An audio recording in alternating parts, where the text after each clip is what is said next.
Good evening, late as usual. I'm trying not to be late, just taking care of stuff, having to text mom.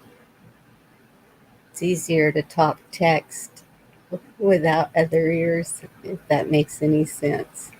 Dee, I'm so glad your snow is melting. So good to see you here. Been worrying about you with that weather, and I know Southern California is just way worse.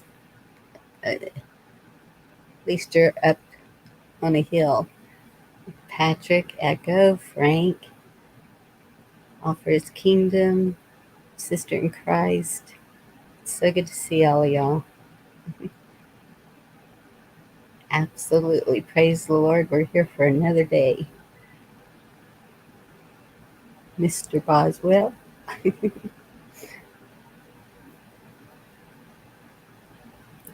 So, my mother, she keeps on saying, she keeps referring to the Bible, how the Lord said, the smart man will live on top of a rock. And so that's why she's very protective of where she's at, because it's on top of a rock. So I don't know. I keep saying there's too much rock, but maybe there's never too much rock. God knows the truth. Um,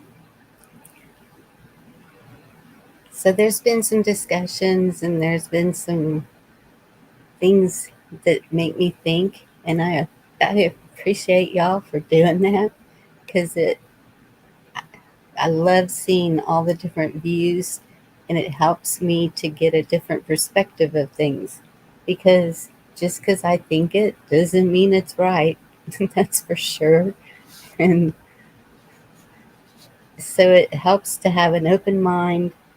And um, one of the biggest things for me has been being able to change negative thinking, negative things being put into positive.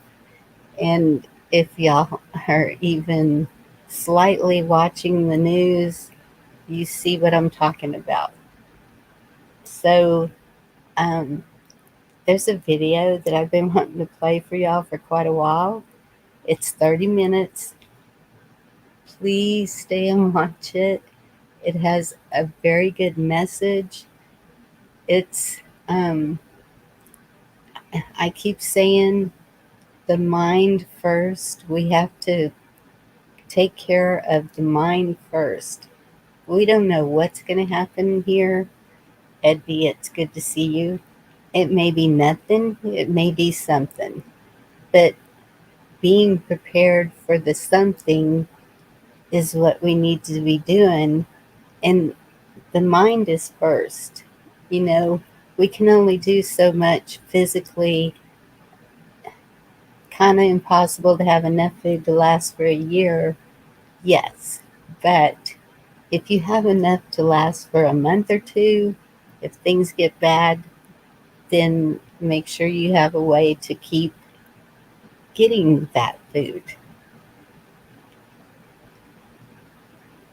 Beaver Valley updates. Good to see you.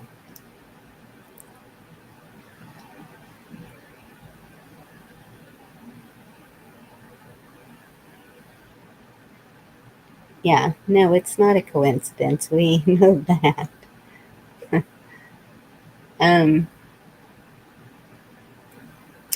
I'm just going to go ahead and I'm going to share this video, and that'll give y'all 30 minutes to talk and chat. And hey, George, good to see you, hon. And but this is not news. It it's not. It it's a good thing. I promise you, it's a good positive outlook. So please, please, please listen to it. Okay, I have to mute to share it with y'all. Love you. Thank you for being here.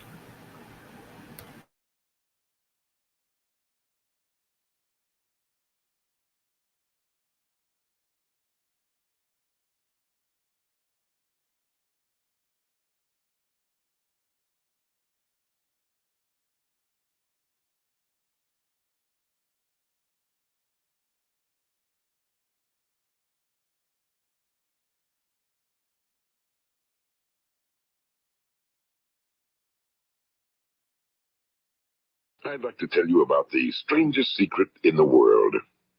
Some years ago, the late Nobel Prize-winning Dr. Albert Schweitzer was being interviewed in London, and a reporter asked him, "Doctor, what's wrong with men today?" And the great doctor was silent a moment, and then he said, "Men simply don't think." It's about this that I want to talk with you. We live today in a golden age. This is an era that man has looked forward to, dreamed of, and worked toward for thousands of years. But since it's here, we pretty well take it for granted. We in America are particularly fortunate to live in the richest land that ever existed on the face of the earth, a land of abundant opportunity for everyone. But do you know what happens? Well, let's take 100 men who start even at the age of 25. Do you have any idea what will happen to those men by the time they're 65? These 100 men who all start even at the age of 25 believe they're going to be successful. If you ask any one of these men if he wanted to be a success, he'd tell you he did. And you'd notice that he was eager toward life, that there was a certain sparkle to his eye, an erectness to his carriage, and life seemed like a pretty interesting adventure to him. But by the time they're 65, 1 will be rich. 4 will be financially independent. 5 will still be working. 54 will be broke. Now think a moment. Out of the 100, only 5 make the grade. Now why do so many fail? What has happened to the sparkle that was there when they were 25? What's become of the dreams, the hopes, the plans? And why is there such a large disparity between what these men intended to do and what they actually accomplished? When we say about 5% achieve success, we have to define success. And here's the best definition I've ever been able to find. Success is the progressive realization of a worthy ideal. If a man is working toward a predetermined goal and knows where he's going, that man is a success. If he's not doing that, he's a failure. Success is the progressive realization of a worthy ideal. Rollo May, the distinguished psychiatrist, wrote a wonderful book called Man's Search for Himself. And in this book he says, the opposite of courage in our society is not cowardice. It is conformity. And there you have the trouble today. It's conformity, people acting like everyone else without knowing why, without knowing where they're going. Now think of it. In America right now, there are over 18 million people 65 years of age and older. And most of them are broke. They're dependent on someone else for life's necessities. Now, we learn to read by the time we're 7. We learn to make a living by the time we're 25. Usually by that time, we're not only making a living, we're supporting a family. And yet by the time we're 65, we haven't learned how to become financially independent in the richest land that has ever been known. Why? We conform. And the trouble is that we're acting like the wrong percentage group, the 95 who don't succeed. Now, why do these people conform? Well, they really don't know. These people believe that their lives are shaped by circumstances, by things that happen to them, by exterior forces. They're outer-directed people. A survey was made one time that covered a lot of men, working men, and these men were asked, why do you work? Why do you get up in the morning? 19 out of 20 had no idea. If you ask them, they'll say, well, everyone goes to work in the morning, and that's the reason they do it, because everyone else is doing it. Now let's get back to our definition of success. Who succeeds?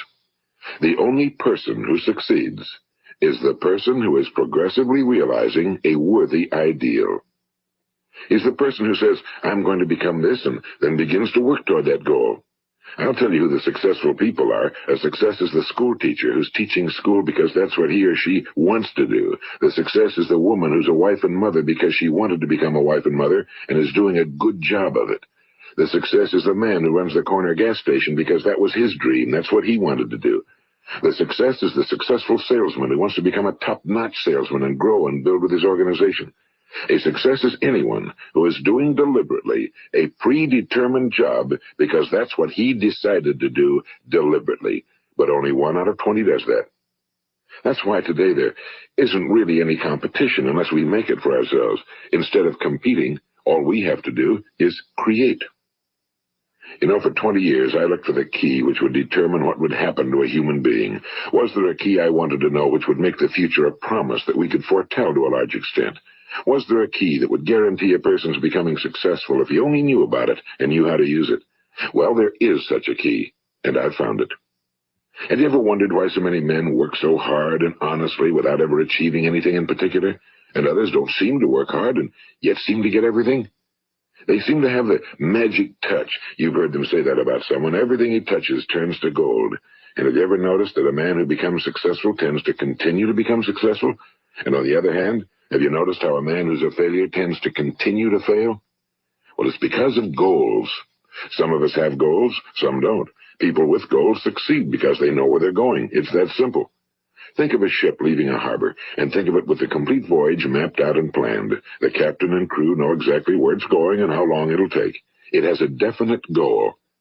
Now, 9,999 times out of 10,000, it will get to where it started out to get.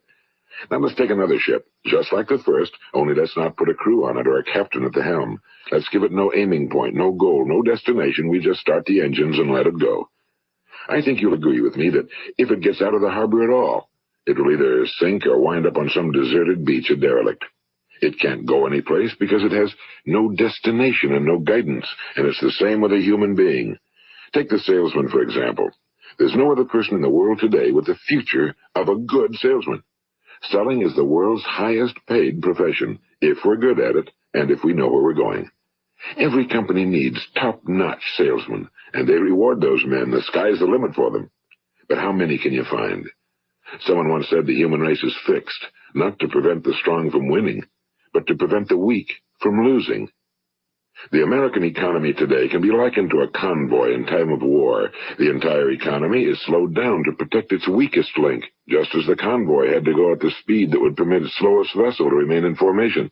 That's why it's so easy to make a living today. It takes no particular brains or talent to make a living and support a family today.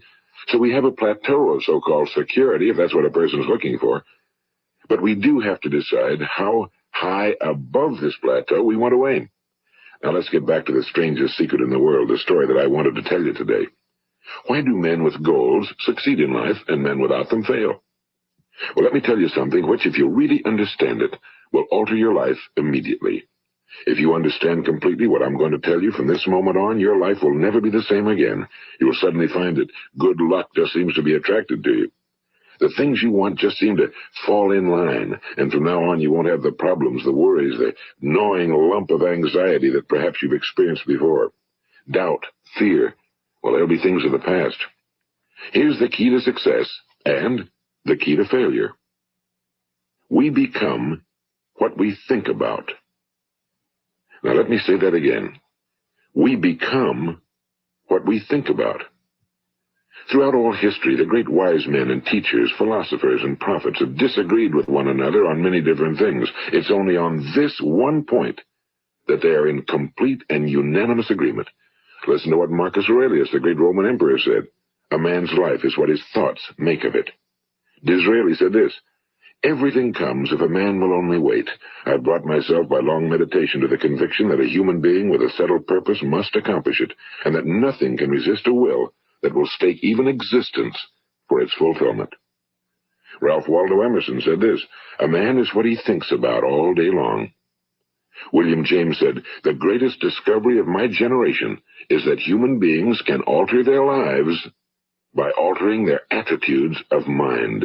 And he also said, we need only in cold blood act as if the thing in question were real, and it will become infallibly real by growing into such a connection with our life that it will become real. It will become so knit with habit and emotion that our interest in it will be those which characterize belief. And he also said, if you only care enough for a result, you will almost certainly attain it. If you wish to be rich, you will be rich. If you wish to be learned, you will be learned. If you wish to be good, you will be good. Only you must then really wish these things and wish them exclusively, and not wish at the same time 100 other incompatible things just as strongly. In the Bible, you read in Mark 9:23, if thou canst believe, all things are possible to him that believeth. My old friend Dr. Norman Vincent Peale put it this way, this is one of the greatest laws in the universe. Fervently do I wish I had discovered it as a very young man. It dawned upon me much later in life, and I found it to be one of the greatest, if not my greatest discovery outside of my relationship to God. The great law, briefly and simply stated, is that if you think in negative terms, you will get negative results. If you think in positive terms, you will achieve positive results. That is the simple fact, he went on to say, which is at the basis of an astonishing law of prosperity and success. In 3 words, believe and succeed. William Shakespeare put it this way: our doubts are traitors and make us lose the good we oft might win by fearing to attempt. George Bernard Shaw said, people are always blaming their circumstances for what they are. I don't believe in circumstances. The people who get on in this world are the people who get up and look for the circumstances they want, and if they can't find them, make them. Well, that's pretty apparent, isn't it? And every person who discovered this for a while believed that he was the first one to work it out. We become what we think about. Now, it stands to reason that a person who's thinking about a concrete and worthwhile goal is going to reach it, because that's what he's thinking about, and we become what we think about. Conversely, the man who has no goal, who doesn't know where he's going, and whose thoughts must therefore be thoughts of confusion and anxiety and fear and worry, becomes what he thinks about. His life becomes one of frustration and fear and anxiety and worry. And if he thinks about nothing, he becomes nothing. Now, how does it work? Why do we become what we think about? Well, I'll tell you how it works as far as we know. Now, to do this, I want to tell you about a situation that parallels the human mind. Suppose a farmer has some land, and it's good fertile land. Now, the land gives the farmer a choice. He may plant in that land whatever he chooses. The land doesn't care. It's up to the farmer to make the decision. Now, remember, we're comparing the human mind with the land because the mind, like the land, doesn't care what you plant in it. It will return what you plant, but it doesn't care what you plant. Now, let's say that the farmer has 2 seeds in his hand. One is a seed of corn. The other is nightshade, a deadly poison. He digs 2 little holes in the earth, and he plants both seeds, one corn, the other nightshade. He covers up the holes, waters, and takes care of the land, and what will happen? Invariably, the land will return what's planted. As it's written in the Bible, as ye sow, so shall ye reap. Now remember, the land doesn't care. It'll return poison in just as wonderful abundance as it will corn. So up come the 2 plants, one corn, one poison. Now, the human mind is far more fertile, far more incredible and mysterious than the land, but it works the same way. It doesn't care what we plant. Success, failure. A concrete, worthwhile goal, or confusion. Misunderstanding, fear, anxiety, and so on. But what we plant, it must return to us. You see, the human mind is the last great unexplored continent on Earth. It contains riches beyond our wildest dreams. It will return anything we want to plant. Now, you might say, well, if that's true, why don't people use their minds more? Well, I think they figured out an answer to that one, too. Our mind comes as standard equipment at birth. It's free, and things that are given to us for nothing we place little value on. Things that we pay money for, we value. The paradox is that exactly the reverse is true. Everything that's really worthwhile in life came to us free.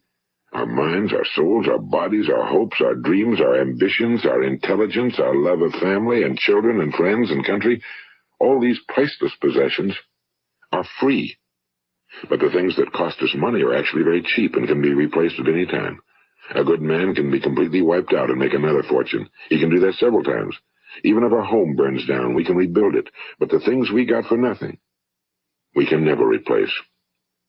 The human mind isn't used because we take it for granted. Familiarity breeds contempt. It can do any kind of job we assign to it, but generally speaking, we use it for little jobs instead of big, important ones. Universities have proved that most of us are operating on about 10% or less of our abilities. So decide now, what is it you want? Plant your goal in your mind. It's the most important decision you ever make in your entire life. What is it you want? You want to be an outstanding salesman? A better worker at your particular job? You want to go places in your company, in your community? Do you want to get rich? All you've got to do is plant that seed in your mind, care for it, work steadily toward your goal, and it will become a reality. It not only will, there's no way that it cannot. You see, that's a law, like the laws of Sir Isaac Newton, the laws of gravity. If you get on top of a building and jump off, you'll always go down. You'll never go up, and it's the same with all the other laws of nature. They always work. They're inflexible. Think about your goal in a relaxed, positive way. Picture yourself in your mind's eye as having already achieved this goal. See yourself doing the things you will be doing when you've reached your goal. Ours has been called the phenobarbital age, the age of ulcers and nervous breakdowns and tranquilizers, at a time when medical research has raised us to a new plateau of good health and longevity. Far too many of us worry ourselves into an early grave trying to cope with things in our own little personal ways without learning a few great laws that will take care of everything for us.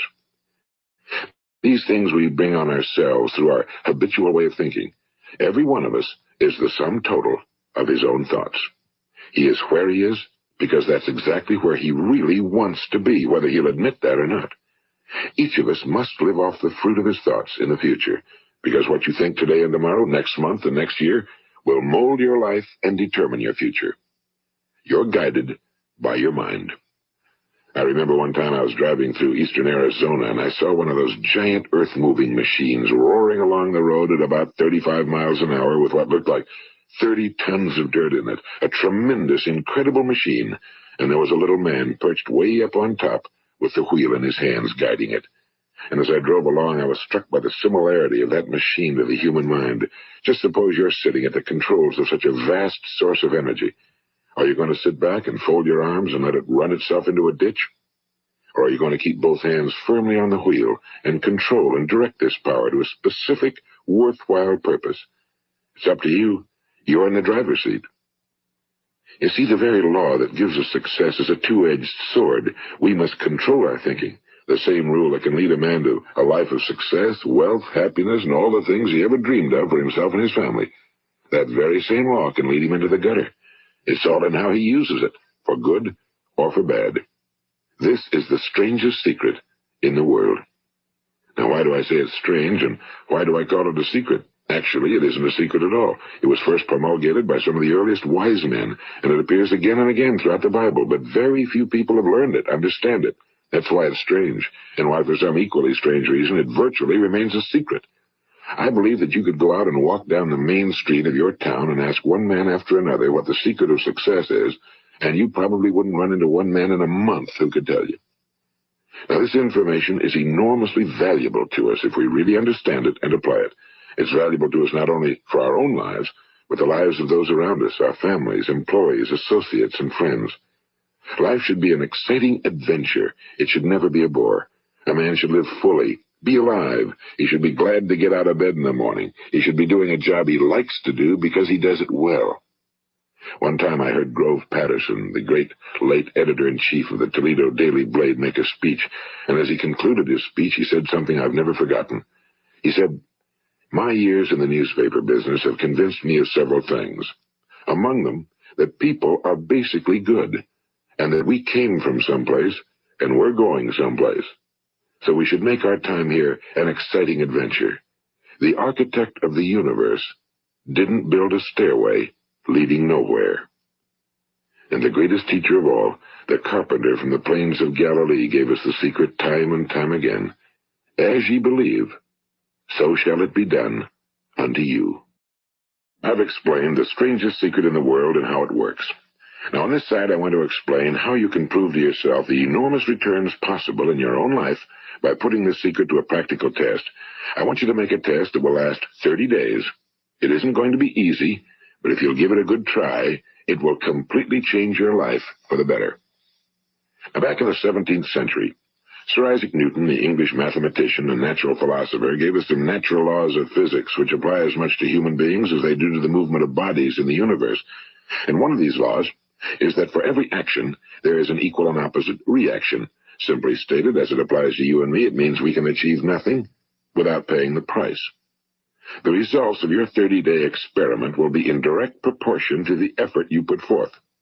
To be a doctor, you must pay the price of long years of difficult study. To be successful in selling, and remember that each of us succeeds to the extent of his ability to sell. Selling our families on our ideas, selling education in schools, selling our children on the advantages of living the good and honest life, selling our associates and employees on the importance of being exceptional people. To, of course, the profession of selling itself. But to be successful in selling our way to the good life, we must be willing to pay the price. And what is that price? Well, it's many things. First, it's understanding emotionally, as well as intellectually, that we literally become what we think about, that we must control our thoughts if we're to control our lives. It's understanding fully that as ye sow, so shall ye reap.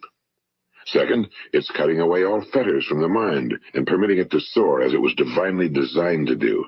It's the realization that your limitations are self-imposed and that the opportunities for you today are enormous beyond belief. It's rising above narrow-minded pettiness and prejudice.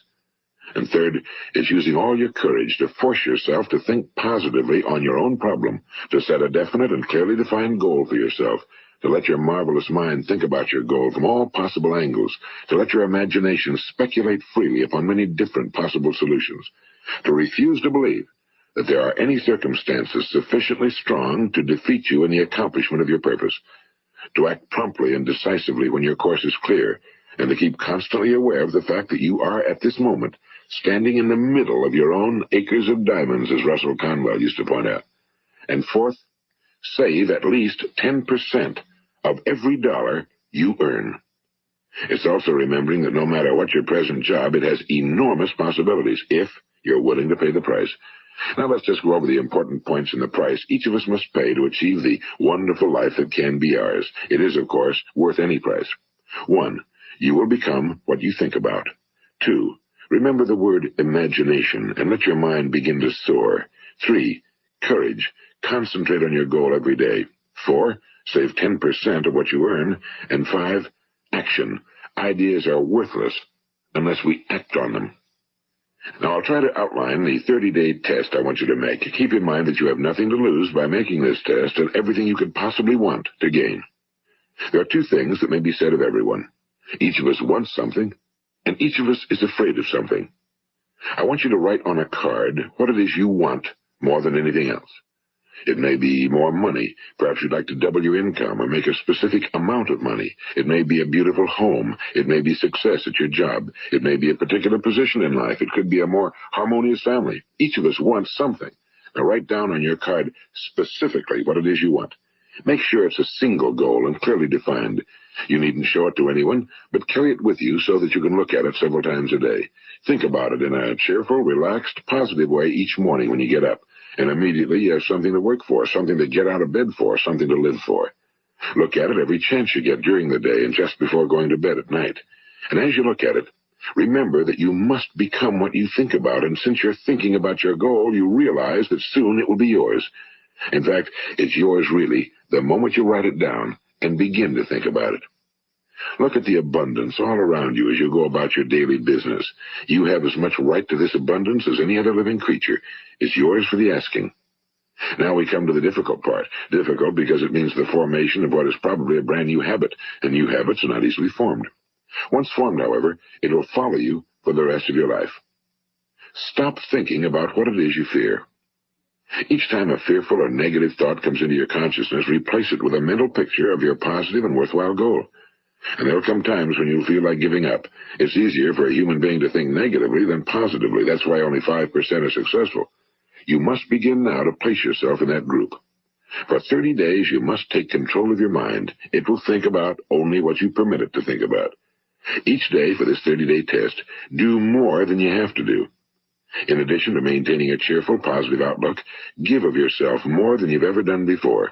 Do this knowing that your returns in life must be in direct proportion to what you give. The moment you decide on a goal to work toward, you're immediately a successful person.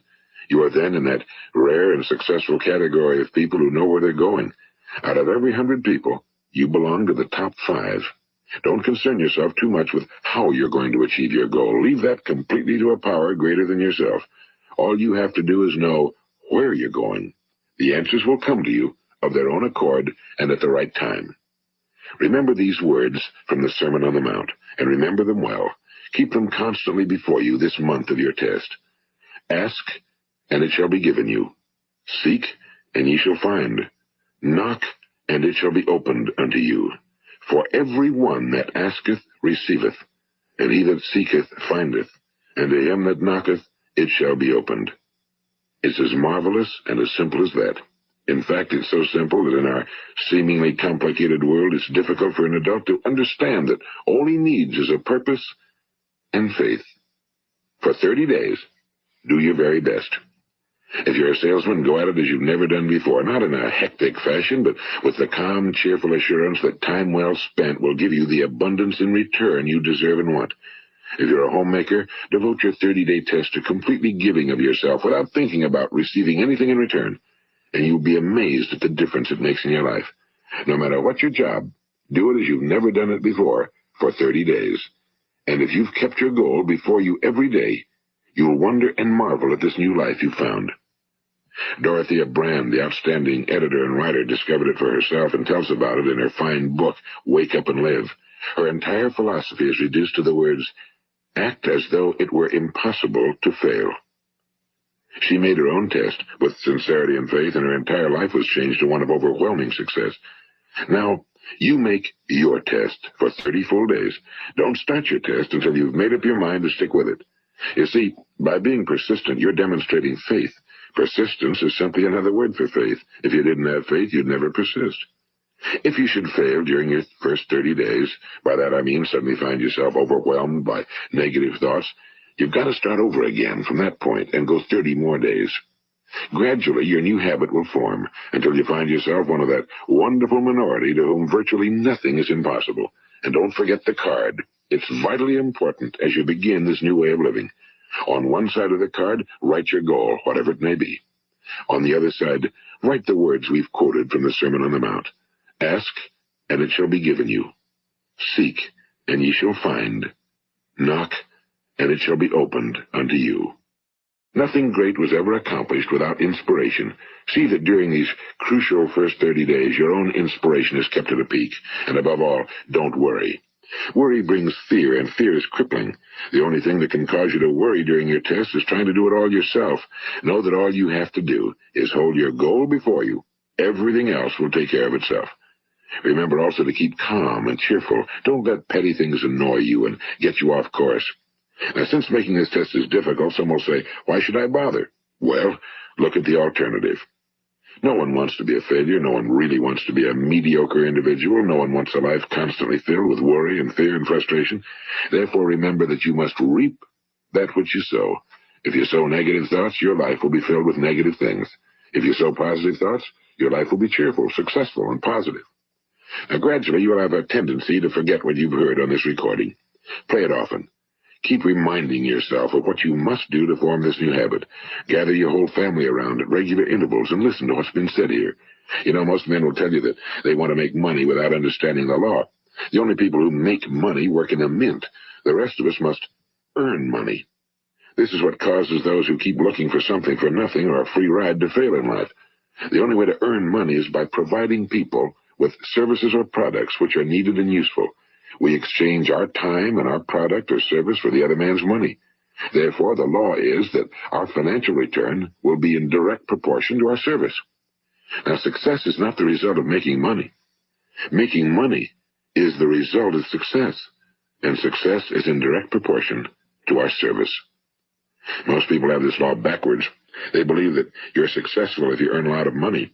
The truth is that you can only earn money after you're successful. It's like the story of the man who sat in front of the stove and said to it, give me heat, and then I'll add the wood. How many men and women do you know, or do you suppose there are today, who take the same attitude toward life? There are millions. We've got to put the fuel in before we can expect heat. Likewise, we've got to be of service first before we can expect money. Don't concern yourself with the money. Be of service, build, work, dream, create. Do this, and you'll find there's no limit to the prosperity and abundance that will come to you.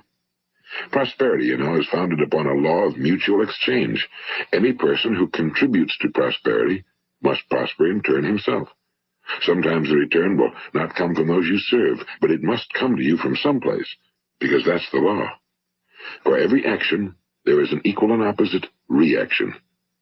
As you go daily through your 30-day test period, remember that your success will always be measured by the quality and quantity of service you render, and money is a yardstick for measuring this service.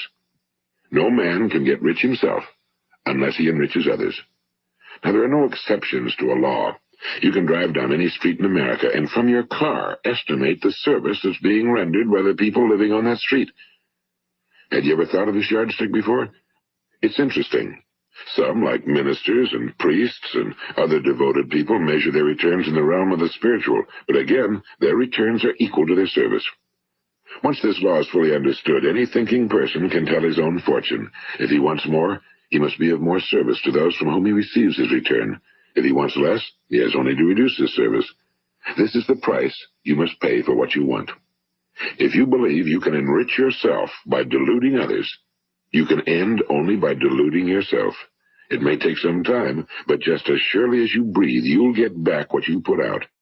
Don't ever make the mistake of thinking you can avert this. It's impossible.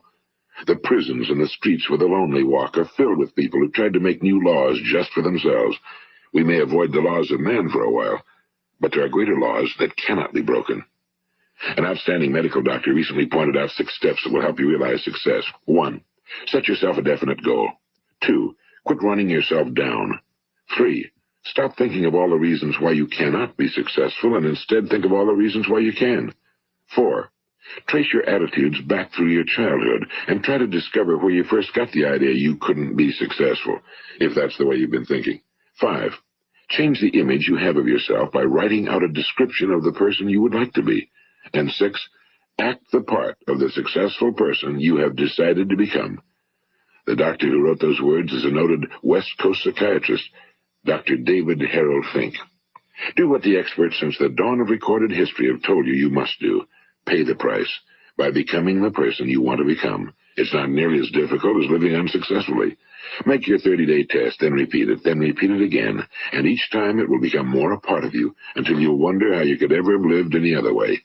Live this new way, and the floodgates of abundance will open and pour over you more riches than you may have dreamed existed. Money? Yes, lots of it. But what's more important, you'll have peace. You'll be in that wonderful minority who lead calm, cheerful, successful lives. Start today. You have nothing to lose, but you have a whole life to win. This is Earl Nightingale, and thank you.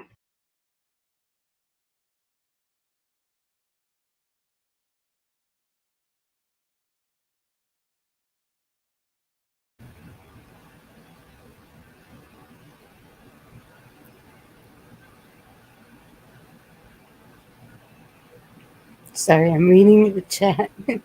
Believing in South Carolina. Good to see you.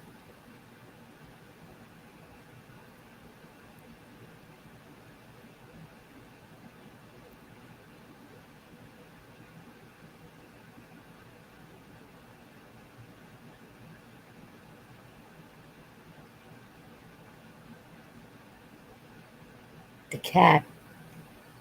You say things that kind of make me think. In a gate, sitting there with your mouth wide open.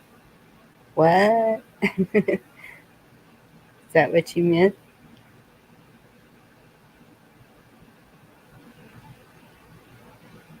Yep.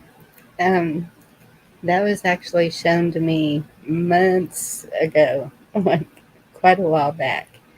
And um, I have my card that I wrote my goal on, still working towards it. I believe it's in God's time. Also, um, not everything do we have control over, and some things take longer than we would like them to, and that's when we have to have patience and, I don't know, the ability to believe that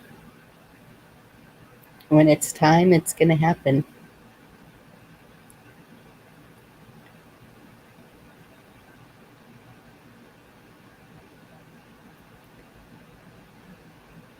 Um, Not sure what you're saying, Antioch Jack.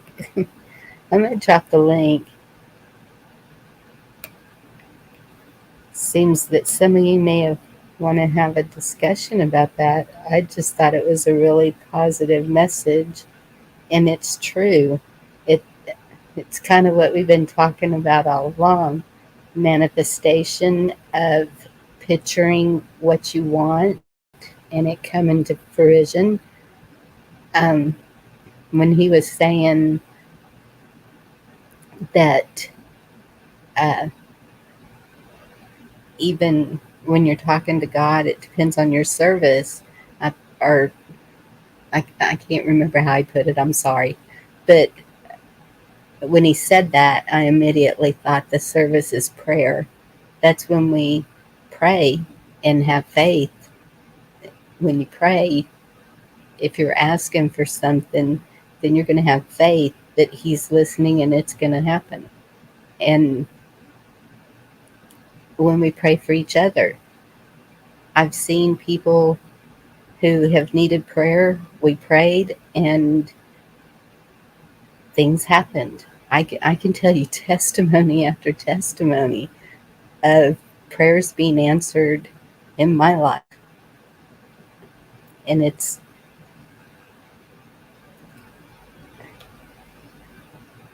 I've just seen it. No one can take that belief away from me.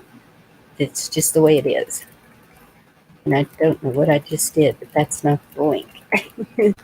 Thankfully, I didn't share it yet. Goodness. Okay, start over. Copy.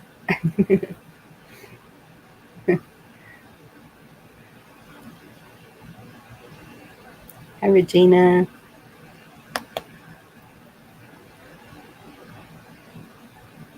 But if we use that perspective that he was talking about, um, right where you're at, right exactly where you're at. If you um, like if you're able to get out and get around, I do.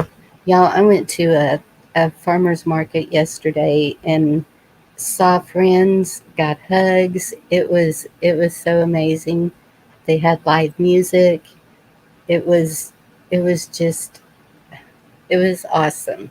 They had canopies set up in rows. They had food trucks. They had um, just about anything that you might need.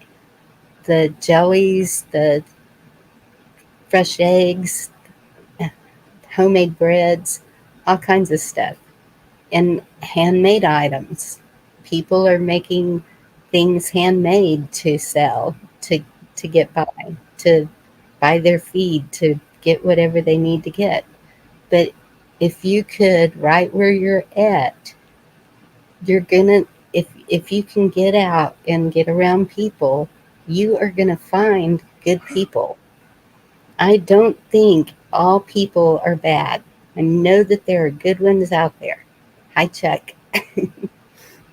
Speaking of bad people, I'm here. Whatever. I knew you were going to say that. I gotta be a jackass. And I'm but bad assholes. once you meet those good people, build on it. It's even the bad people. I was telling someone yesterday, okay, imagine, no, don't think of it in a bad way. Um, I don't know what the scenario could be, but what if you were right where you're at with no way to go any further? Like, I mean, your car was out of gas or it didn't run and you couldn't walk or ride a bicycle anywhere.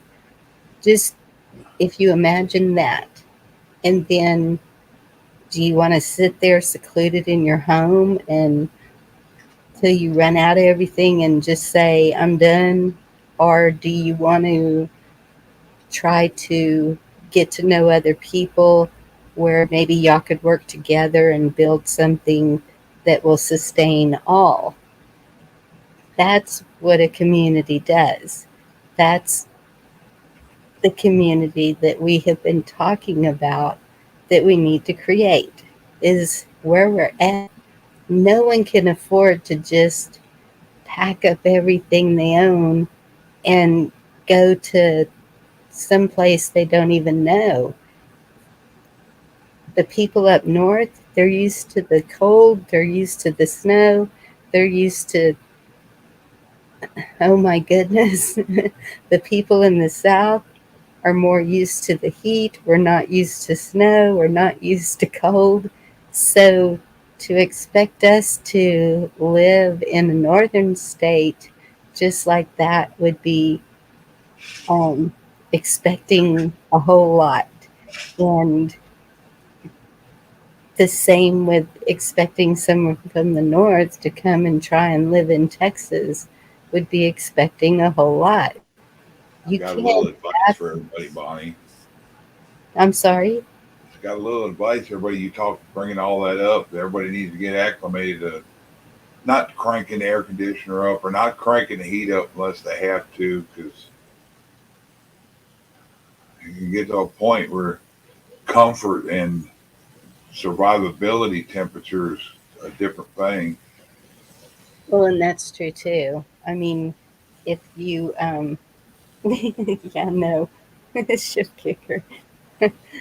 And if if our power went off, um, we don't have wood stoves, don't have a fireplace, don't have gas appliances. Um, and but if your power is still on, um, even with an electric stove, if something happened to my thermostat where I couldn't use the heater, I know I can turn my oven on and heat the house. I know I'm going to have to change the element, but that's cheaper than a new stove. It's, I just mean that we're also spoiled. We try to keep it 75 degrees in the house with air conditioning in the summer and 75 in the winter with heat. mm-mm. But I understand what you're saying. But that's too hot for me. For some reason, the heat is different than the air. We all need to get used to it. But, yeah, well, and if it's 100 degrees out, have a fan. But because otherwise, if something does happen middle of summer, we're already air conditioner babies. We're gonna cook. Yeah, and well, it probably would be easier to live where it's colder because you can always add clothes on, but you can't take more clothes off. I Yeah, you mean, be buck naked and burning up. I'm fine with that. yes, it doesn't matter if you're running around naked, it's still hot. And so that's where I've said, if you have two bathrooms, try to keep a tub full of water, especially in the hot months, because then you can go and just sit in the tub when you need to cool off. Um, one rent house that I had didn't have air or heat, and the for some reason the wood floors were cool, and I would lay there on that wood floor to stay cool. Um, Without using water.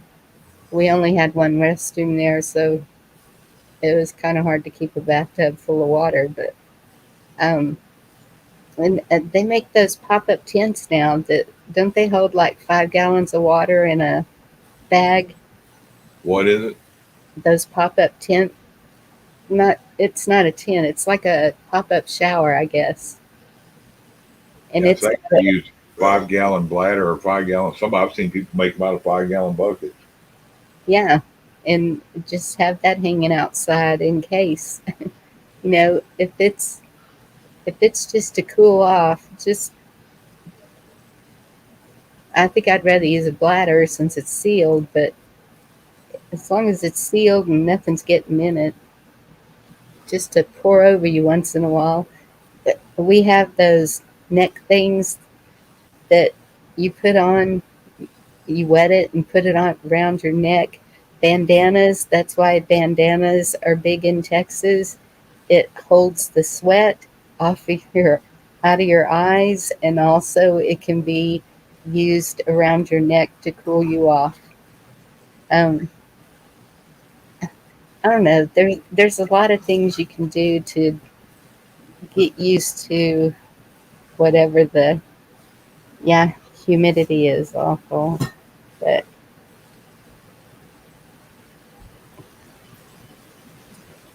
oh my goodness, Deb, really? Well, do you have Okay, extra don't think triple about in it? all of that.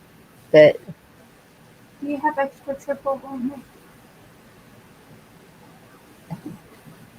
excuse me just a minute. Chuck, take Sorry. over. All right.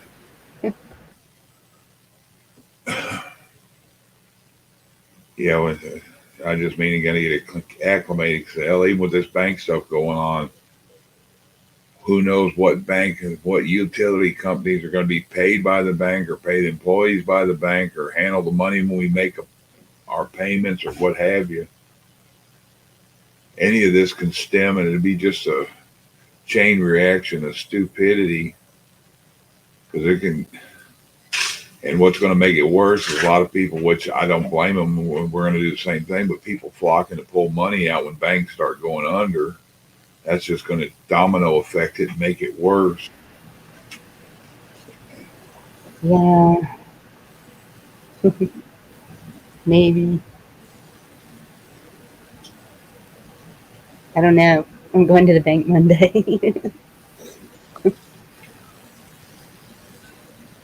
Vicky's thinking for some reason that her income tax money through Jackson Hewitt come on a American Express debit card where that prepaid stuff. hmm Like the right bank closes down, that money won't be there either. Somewhere that money's in an account to go to them cards, so I don't think that even those would be safe. Oh, maybe not, because that's what I was thinking about getting a card that you just put money on. Yeah, if you Get go one and in at case. the dollar store and Yeah. put the money on right there. Don't keep all your money on it. Keep the money on hand. If you need something, see if it works. Put money on it. Pay your bill, and but don't keep everything in one spot. Don't. I wouldn't pile any of it. I told her make Yeah. sure you keep up to what you need. Hi, Keep Cindy.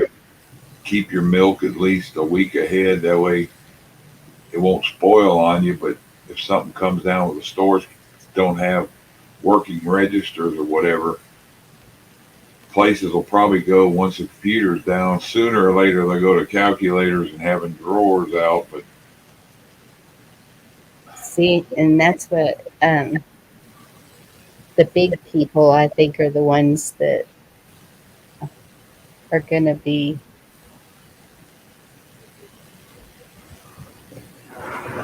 really pulling out their money, the ones with the millions. yeah, when they do that, so 'cause there could be 10,000 people at a little bank, and then Well, 10,000 people could have $100 in there. That's a what was, $1 million right there. But they ain't gonna have that $1 million on hand, that's true. What was that movie? Was it or 100,000, not a million, 10,000. Yeah, it would be. that Christmas movie with James Stewart when he Oh, ran the bank? I know what you're talking about. I can't remember. It's a Wonderful Life. Yep. Okay. And remember when everybody went to the bank wanting their money out all at the same time, and he's like, "It's not here." And but yeah, we can't fear it. No, I All agree. banks run off of whatever money is in there from the people. None of the money in the banks is theirs. Yes, and I don't care how big or small FDIC runs it, doesn't it? Yeah, it insures it. Every bank I've seen has the FDIC mark. That's kind of like insurance. Make sure it's supposed to be make sure the public gets their money. But Yeah, we'll see. I mean, I'm not seeing it where I'm at yet. Um, I told my son-in-law to quit using Wells Fargo months ago. Hopefully he listened. I don't know.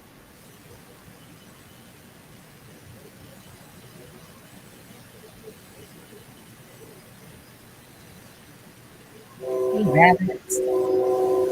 It's Island. Yep, let's go.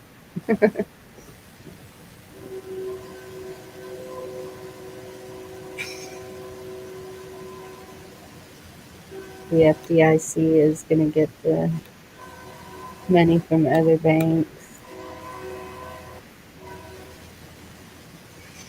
Toilet paper may be the best option to rate of return, just exploring all scenarios.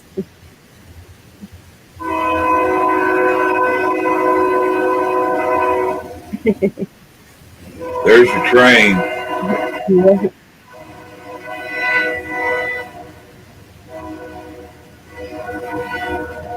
Yeah, I didn't even know you're coming on. I wasn't sure, but then I was like, I've been wanting to play this video for a while, so I'm going to go ahead and go on and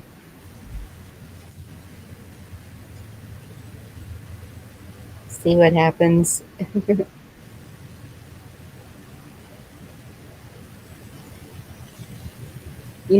And Patrick, you mentioned The Simpsons, and that's, I was like, so could there maybe be time travel? Or did is, everyone keeps talking about this big plan, so did they just kind of put the script together according to the plan? Who knows, right? You know,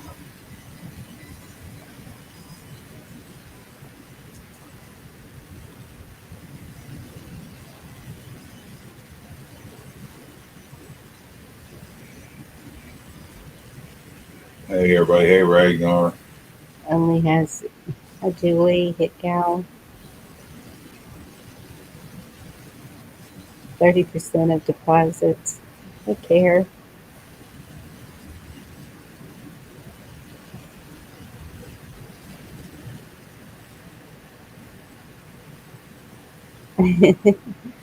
And don't forget us down here. I guess we got to get there, huh?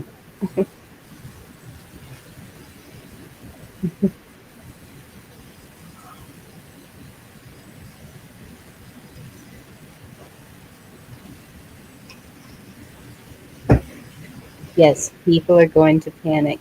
And that's why I'm so adamant about the mind. And that's why I wanted to show that video. It's picturing your goals and try not to get in that negative space. It can take you over, it can consume you, it can destroy you. Don't let that be what destroys you.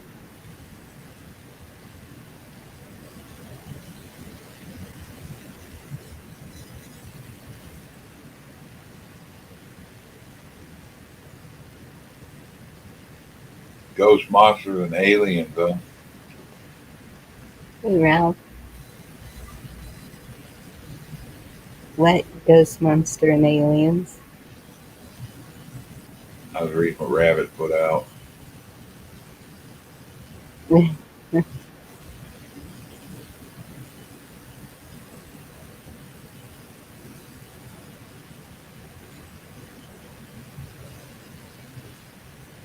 Yes.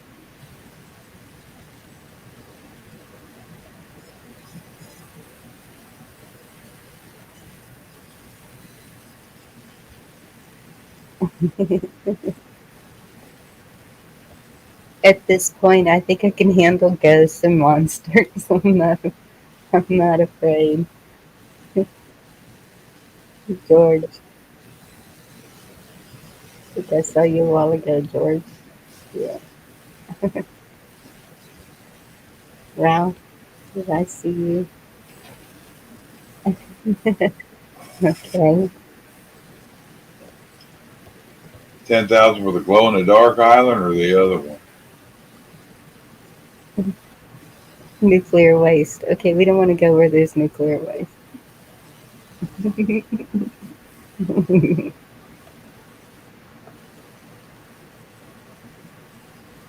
Emergency Fed meeting tomorrow. Absolutely don't panic.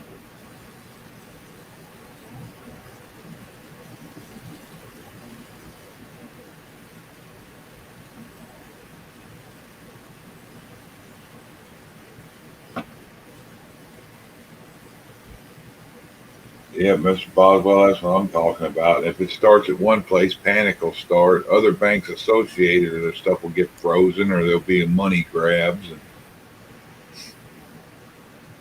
And then, but if people go start taking their money out just in case of that, it'll do the same thing. So it's once it starts, then it's going to be how you pay your house note, who you pay it to, and who ends up with it. Oh, wow. Oprah lost, is that 530 million?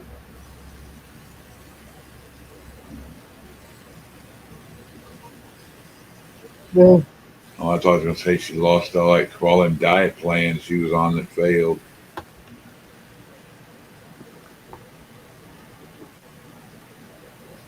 Got nothing for Oprah. She's the one that trapped a lot of them people to get them into that island stuff. Ragnar, good to see you. Save what water you can.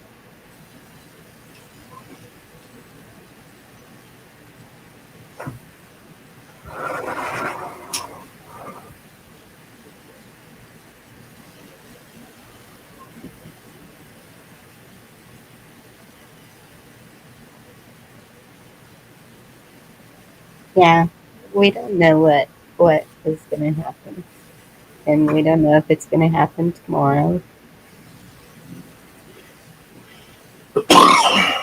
Shit. And the cat, amen.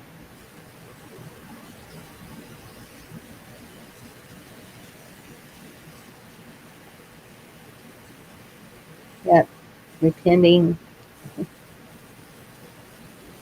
asking for forgiveness is always a good thing.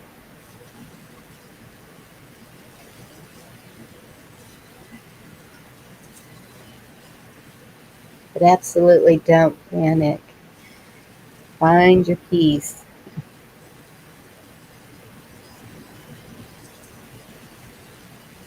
And yeah, don't, oh my goodness, I don't know. I mean, I'm hearing it, but I'm not fearing it, if that makes any sense. Because it's like, what can I do? I don't have any control over it. And say the serenity prayer a lot to myself.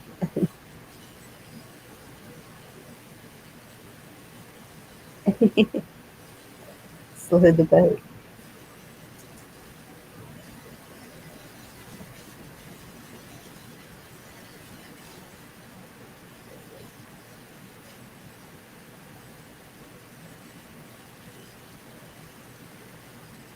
That's true, Cindy.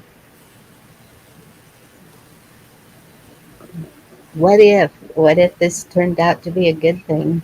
What if this started the better thing instead of the ugly thing?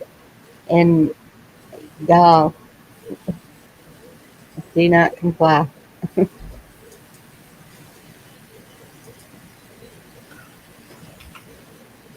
I know a lot of us are living off of Social Security, and this makes it iffy, but like that video was saying, we were paid services right there. And the payment doesn't have to be money. It can be trade, barter. I'm sure we have things that we can trade or barter. I know I have clutter like crazy that I don't mind getting rid of. And someone else may have something that they have an abundance of, and this is where we work together, where we're at, unless we get on the boat. But I don't know where the boat's going to go. This is worldwide, y'all. It's not just here. David. That's right. If you have chickens, eggs for payment. Absolutely. I've seen people say that they were using eggs for a dowry or engagement ring or whatever.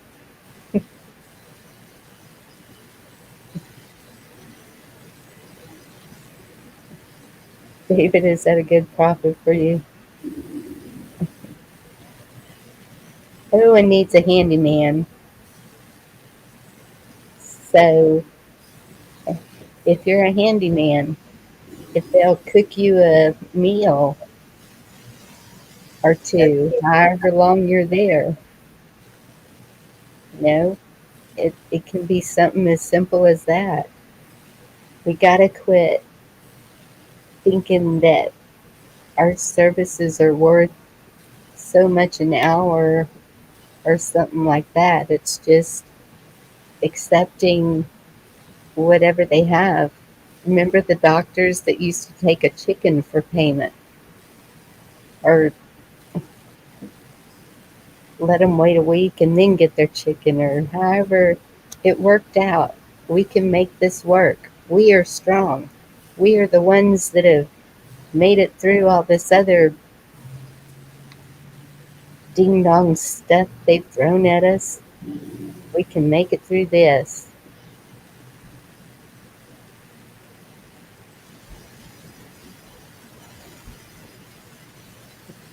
The evil are not going to win. We're not going to be a brick in the wall.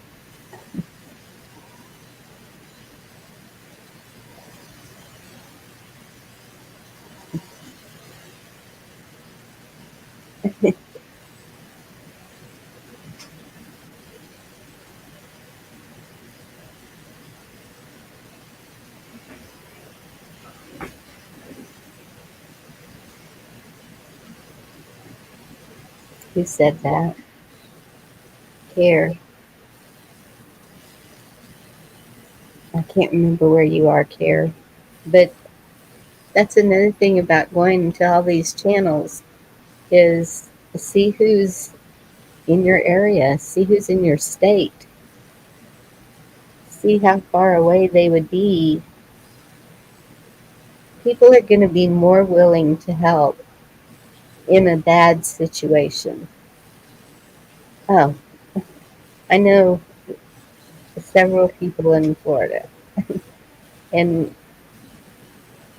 now my email address is in my About section.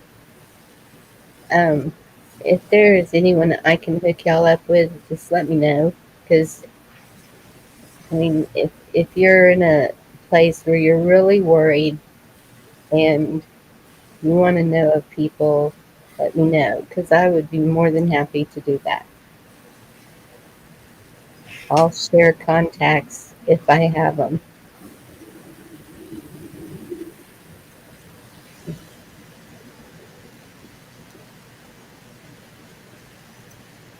No, Cindy, I can't believe you're watching the Oscars. I, I, I mean, I didn't say that. Yeah, I don't watch all that fake crap. Well, just the statue of the and that one lady. I saw this little short of this lady saying, "A lot of people come up here and thank Jesus. I'm not thanking Jesus. I worked my butt off for this," and I was like, "Whoa, okay." Yeah, Hey, Annie.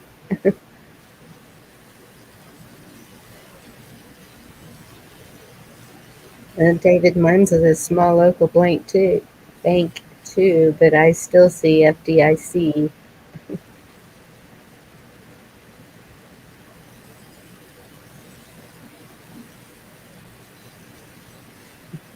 What? You're in Florida too?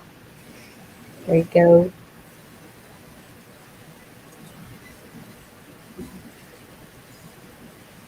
Yeah, let us know about that, Cindy.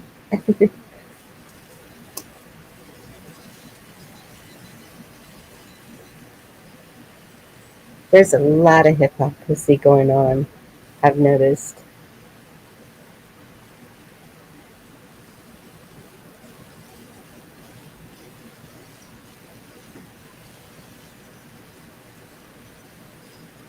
all over the place.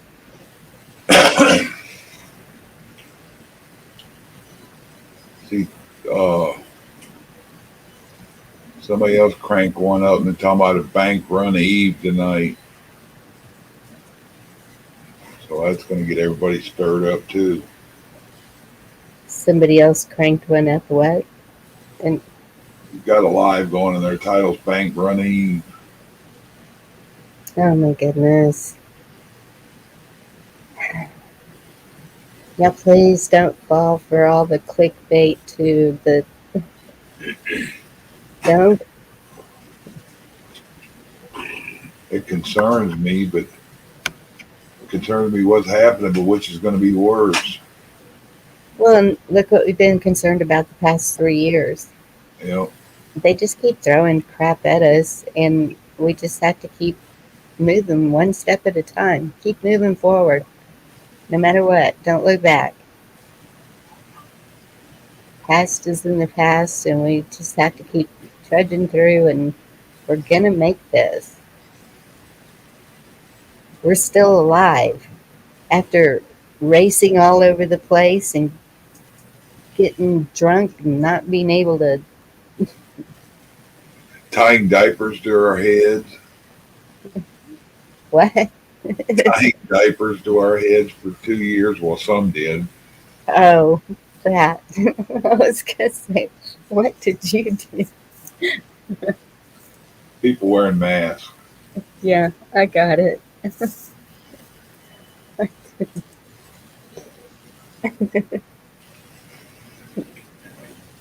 I probably didn't have it on 20 minutes the whole 2 years. So longest I was on is when I went Vicky in her doctor's office and started having a panic attack. That shit's like somebody got their hand over your mouth. I think the past 4 months is the most I've had it on since the whole thing started. Ken, I'm sorry I said that, but I just, we can't create fear. We can't, we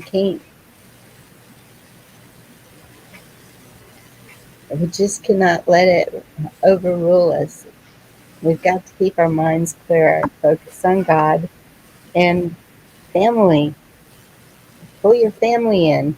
If you haven't talked to your family, call them, make sure they're okay. Been trying to call my brother today. He's not answering his phone. Send him a text. He's supposed to call my mama. At least he's calling her. So I know he's okay. He's in California. They've had horrible weather, snow and floods, and he's right by the coast. I just want to make sure that they're all right where they are. Um, I know that if things get bad, he's not going to come here to help or do anything like that. He's going to stay right where he's at and take care of what he's got right there. So a lot of people are going to be that way too. And it's just the way it is.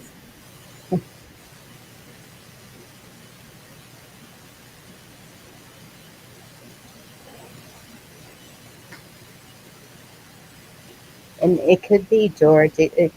And that was the other that I was talking about a while ago. I didn't want to say it, but money's not created.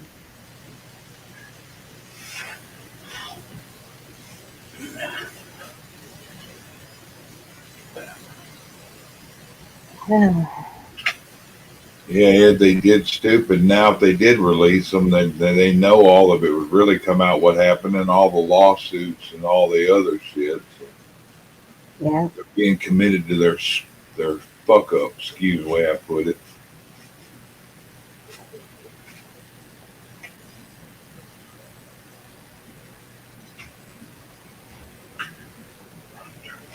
Turn it off.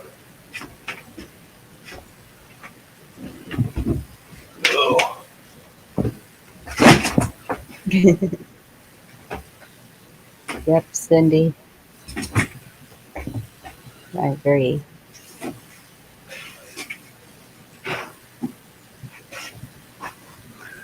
I think I got a couple of Cindy's. I need to.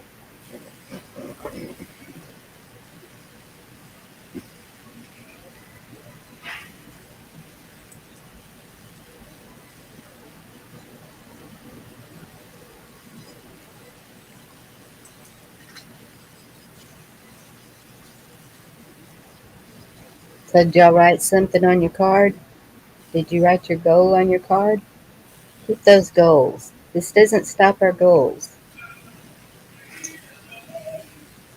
Who, me? Anybody? Did you did you listen to the video chat? I came in right when I said something. So, like I said, I missed it. I didn't know you were live. Yeah. Faith, hope, and love. Good message.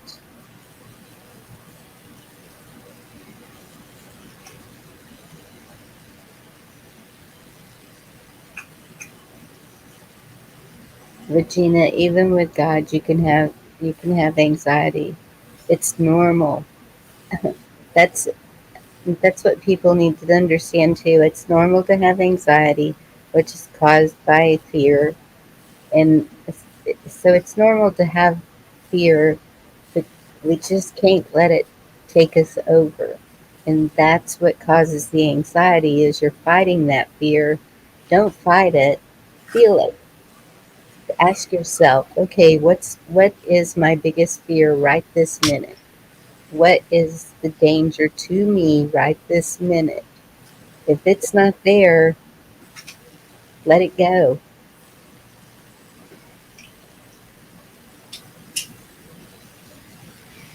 And I have papers. It's all about turning negative thoughts into a positive thought. Um, I have positive affirmations on sticky notes hanging on my bathroom mirror, and I just keep telling myself, I am stronger than it is. I am. There's a lot of things I'm not gonna say, but it's what you put in your mind is where your mind is gonna be. You have to believe it.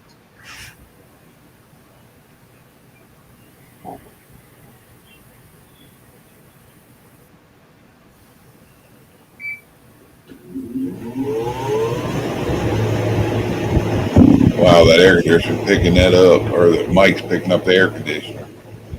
I just seeing how cool it is outside. And it only does it for a second, Chuck, so don't worry about it. I mean, that's what I've noticed I moved the table over. It sounds like an earthquake over the mic, don't it? only at the beginning, but whatever you're doing right now sounds like an earthquake. Are you moving the mic around? Not now. Oh, okay. Is it still loud? No, no, none of it is.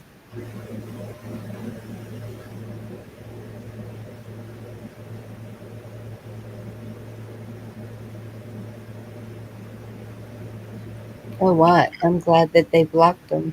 That's good that they're blocking them. I've seen Congress fighting to get more done and maybe get military down here along with our National Guard. Yeah, thousands charged the gate or the border today, huh? Yep.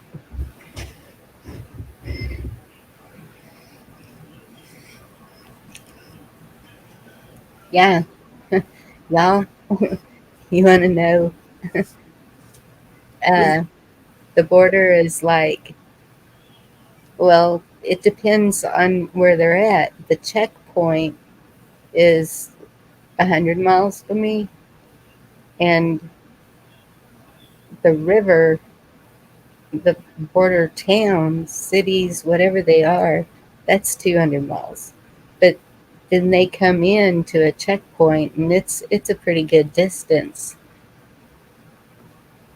once they get through the gate at the border. So, um, I mean, that's why I have mentioned the border a lot and let y'all know there is a war going on down here. But am I letting it take control of me? No. You know, if they show up at my door, I'll take care of it then. But the threat is not on me right at this moment. So I'm not going to let it take over my mind. I'm not going to let it cause me fear and anxiety because as one person, I sure can't go down there to the border and stop it. No way. Moving on, moving on. That's a good name. That's what we need to do. Keep moving on.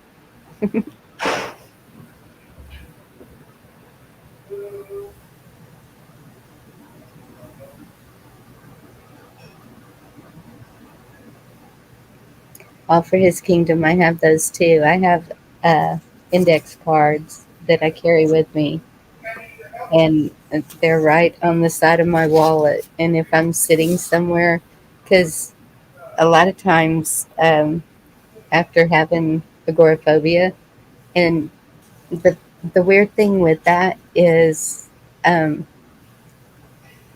the first part of that is stuck in your home and can't leave your home. But once you start branching out, circle keeps growing, and my circle has gotten pretty big now. So, but I can sure tell when I'm getting to the edge of that circle, and I have to just take a break, breathe, look at the scenery. If they have a museum, I'll go in the museum. I'll find something nice about that place to look at. I like taking pictures of old courthouses. I put my mind somewhere else and try to find the good in that place where I'm at, no matter how big or small it is. And the index cards that I keep in my wallet are scriptures. Um, One of them, Romans 5:10, because Jesus died for my sins, I am no longer separated from God. I live in close union with him. 2 Corinthians 12:9, God's power works best in my weakness. That's a that's a big one.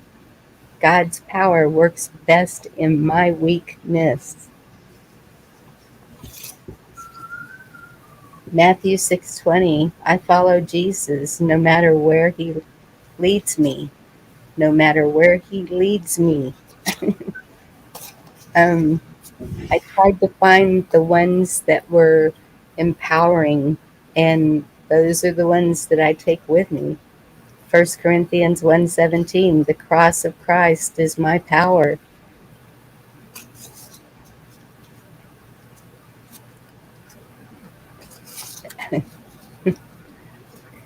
Isaiah 40:31, because I place my hope in the Lord, my strength is renewed. Strength is renewed. Y'all, there's so many positive ways to keep your mind positive.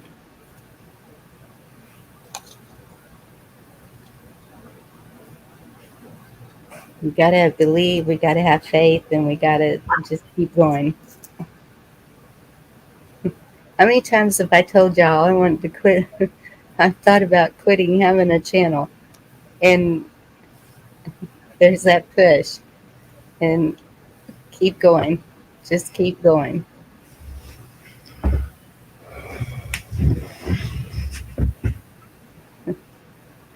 What, Ed?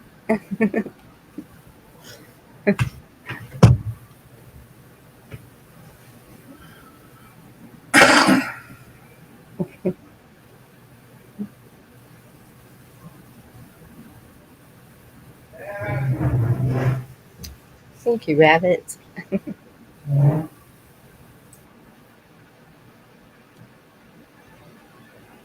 happiness of your life depends upon the quality of your thoughts. Marcus, I don't know if I can say that right, or Ellis. Hopefully I said it right. Rabbits, Ed, George, y'all want to come up?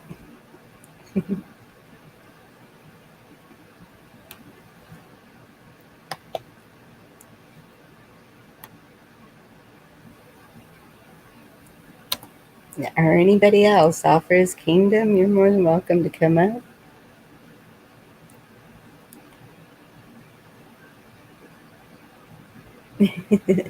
Absolutely, I carry them with me. I made those, well, a long time ago. Like, they're so bent and worn because they've been in my wallet for years. And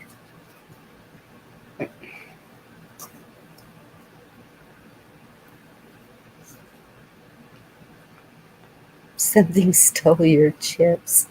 Looking for ghosts. You want me to pray over your house, rabbits?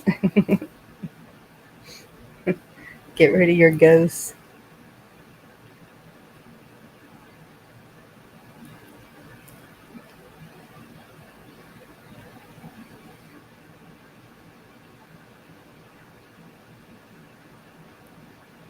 Mary Freeland, thank you. And that's what I'm saying.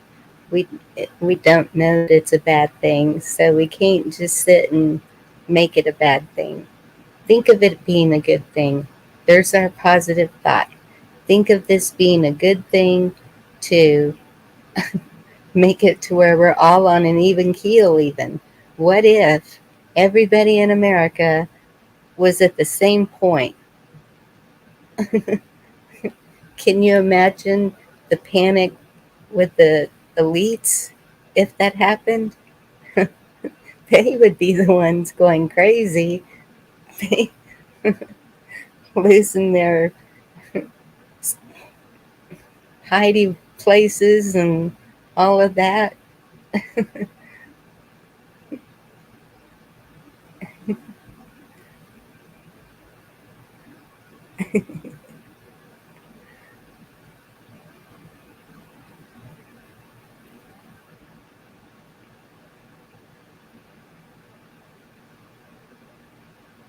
You're on silent mode. Okay, George, I understand. Apparently, Chuck is too. What? You're not putting anything into this discussion. I just muted a minute ago because there was noise in the kitchen. Oh,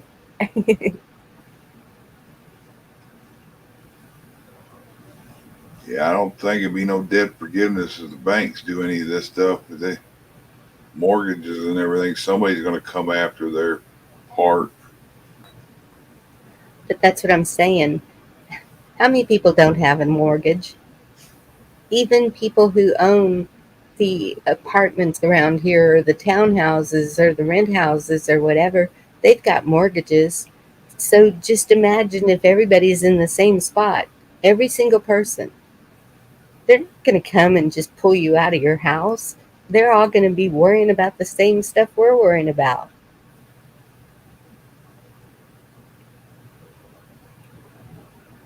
You know, In the it's last 2 years, with that not letting everybody stay rent free and letting the people's mortgages get behind and all that stuff, that really set a precedence where a lot of people are on the edge of nothing anymore, and some lost everything.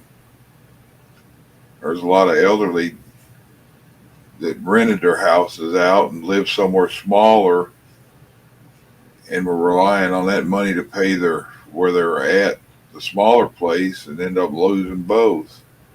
right. And um,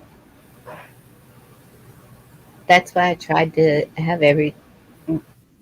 With, there's no way to have my house paid off, but I had my car paid off. But now I want it. Yeah, Jen, she ate some of it. She said it was good. Said it was kind of spicy, but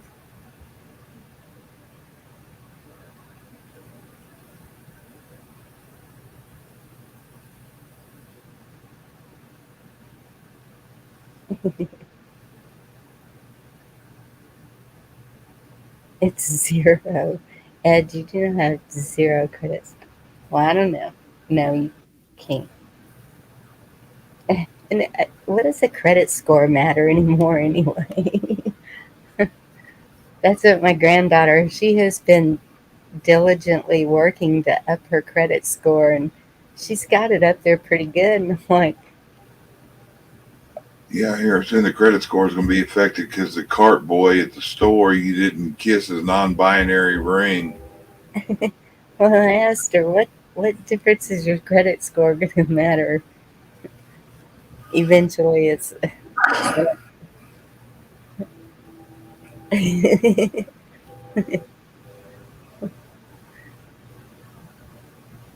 yeah. And Echo, I know there's some around you that could do that.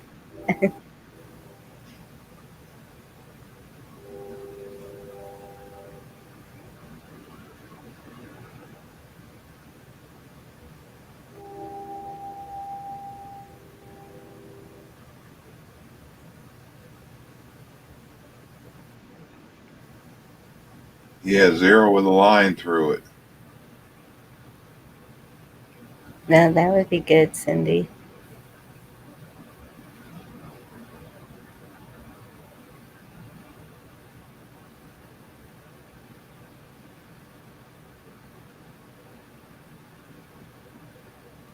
Really? I didn't know that they used that for your car and home insurance.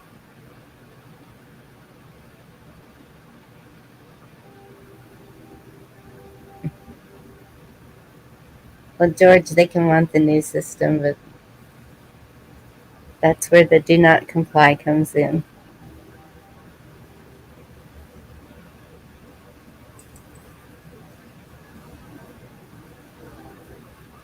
Regina, that's awesome that you're debt free, and I'm sorry about your husband.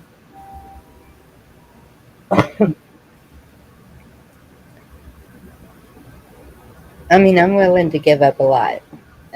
Possessions are possessions. I won't give up my family. I could I could make a bug out bag right now, and it would all fit in a duffel bag of just what I wanted to take with me.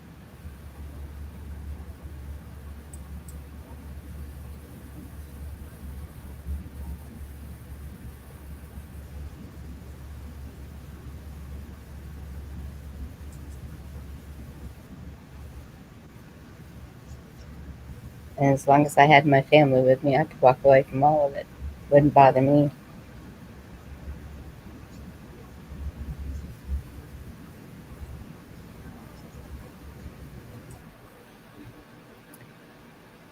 Yeah, I need to find a car insurance.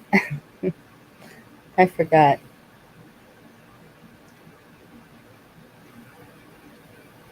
Son-in-law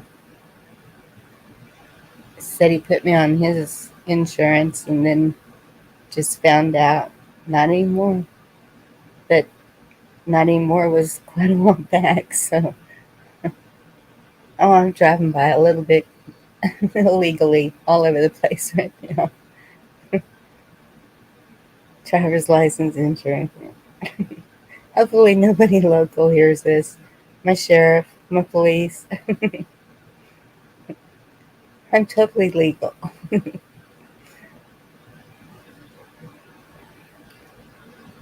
you have to work today, David?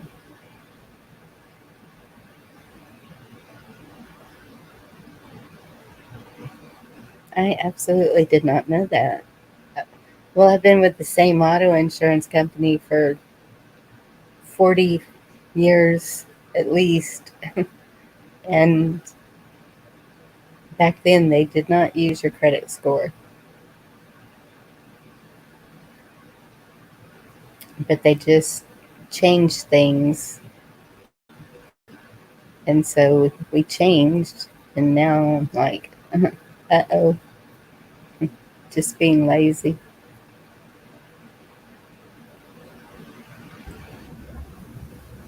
Being lazy is okay once in a while when you work your rear off like you do.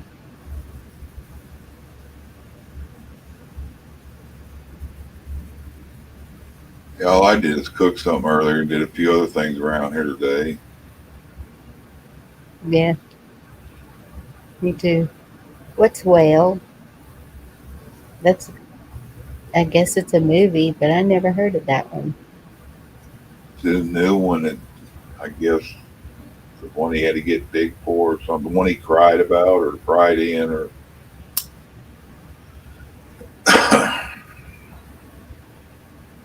Wow, George, that's great. Probably because you don't buy anything on credit, maybe? I, I don't know how that works.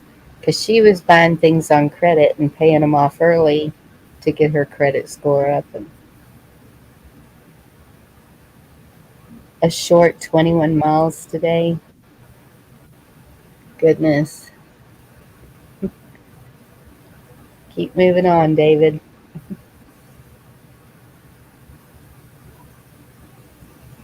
He must be like a hyper non-stop robo machine. I don't know what you call him. Goes and works his butt off all day and then goes and rides that trike that he has to pedal 21 miles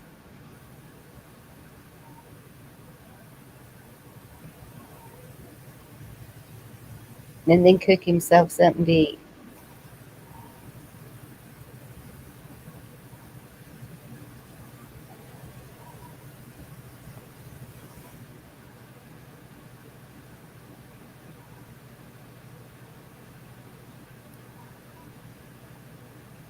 Yeah.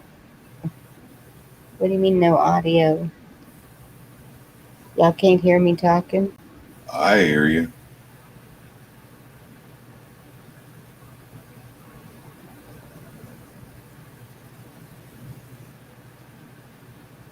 Oh, okay, thank you, Ed.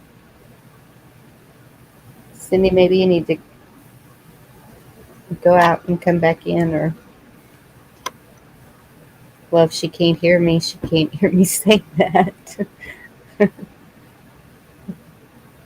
Oh my goodness, David. 40 miles Tuesday? It is amazing to me.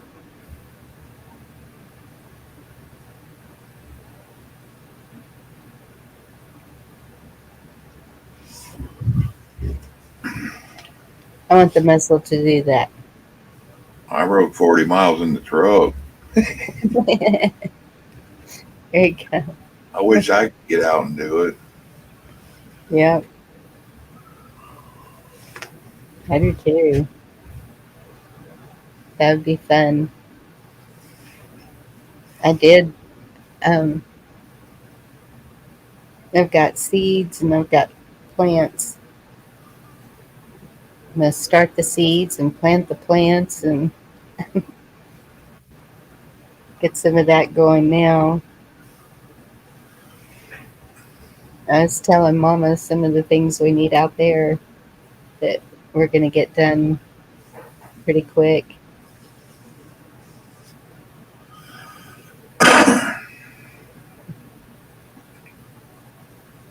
Thank you, Regina. I didn't think about typing it.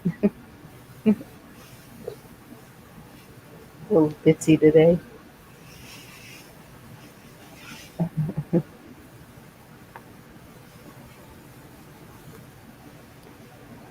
So, did you go somewhere today? Y'all I had. didn't, I didn't go anywhere. I went to the store. No, okay. I need some of that drive David's got. I yawn and get tired and ready for a nap after getting up and going to the bathroom. You know what I've noticed? Um, the more I do, the more energy I have. Yeah. It's just getting up and doing to get that energy. Whale is a movie. Oh, okay. Echo, I'm so sorry you have to do that. It just keeps snowing there, and her dogs can't walk through the snow, so every time they need to go out, she has to shovel. So that's a constant thing for her.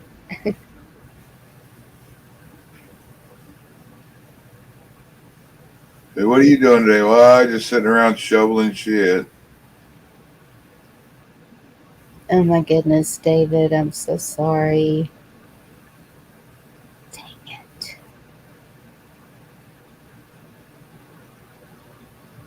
Wow, that's so sorry, dude.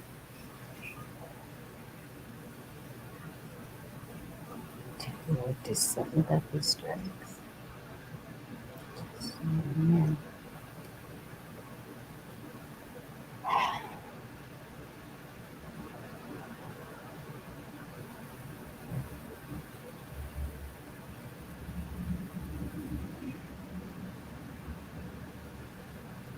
God bless her soul.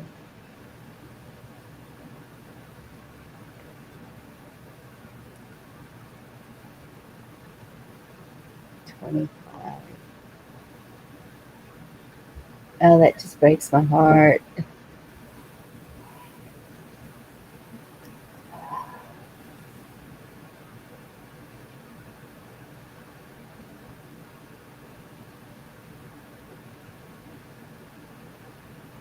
Especially when they think that they're just getting something that's no big deal, and it turns out to be something totally different.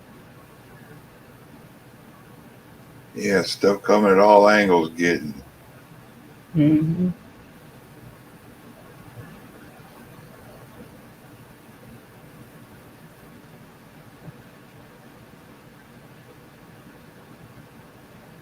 Absolutely praying for you and your family, David.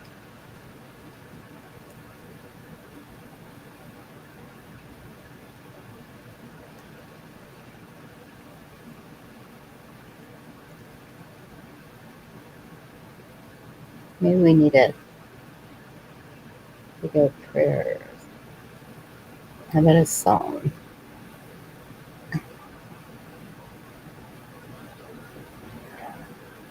All right, where's my GMO?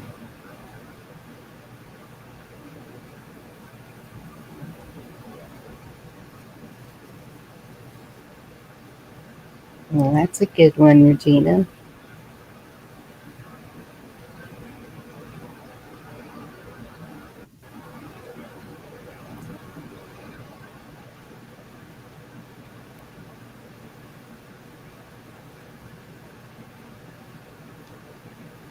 Let's see.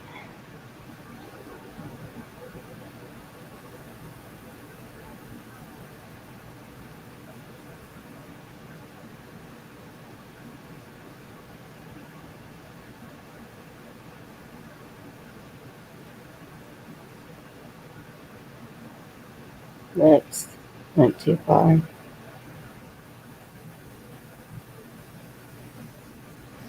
Yeah, years ago, the guy went around and he vacuumed septic tanks. The name of his company was I Smell Money. I thought it was the funniest thing.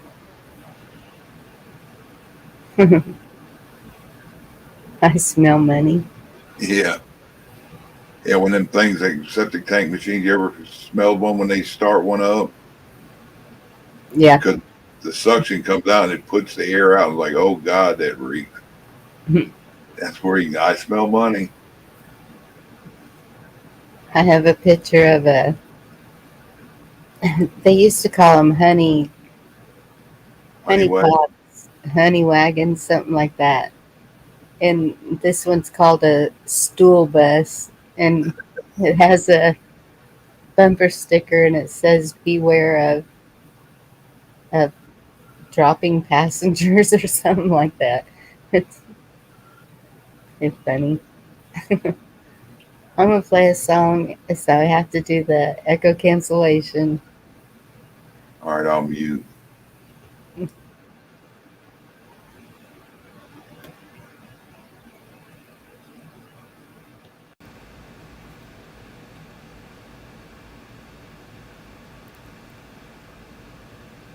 what I do with it.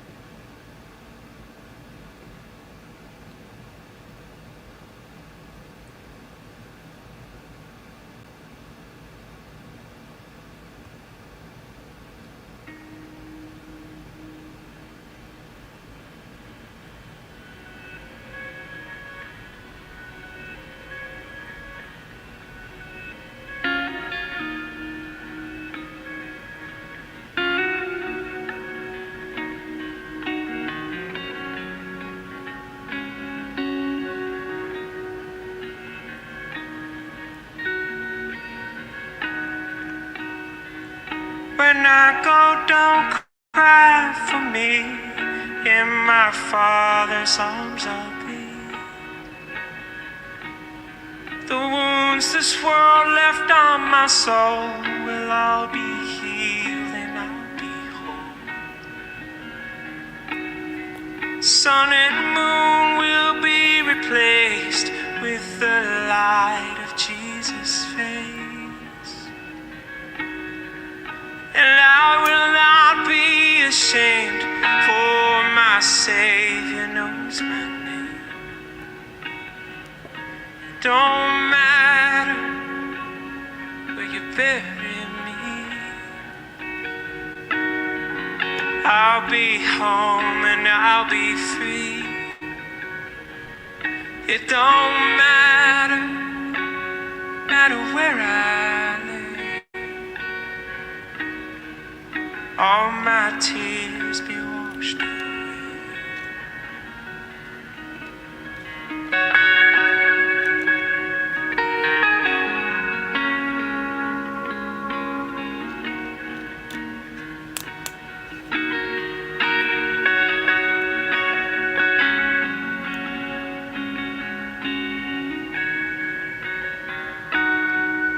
Gold and silver blind the eyes, temporary riches lie.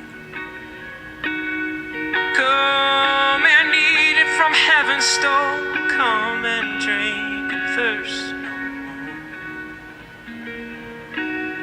So weep not for me, my friend, when my time below does end.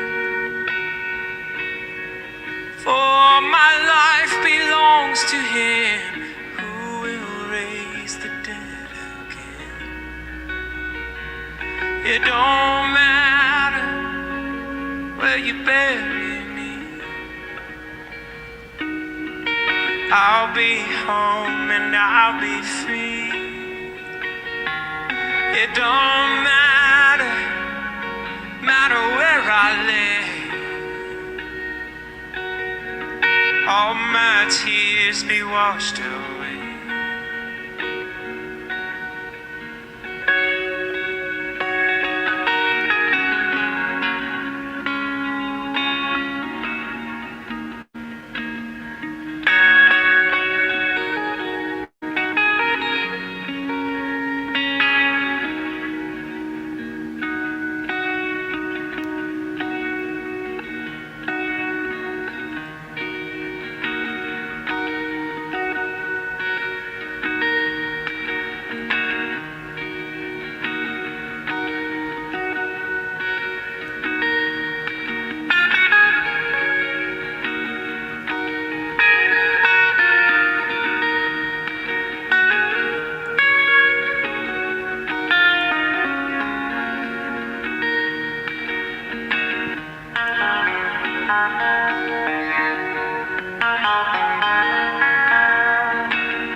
echo cancellation. Undo that. Sorry, it takes forever.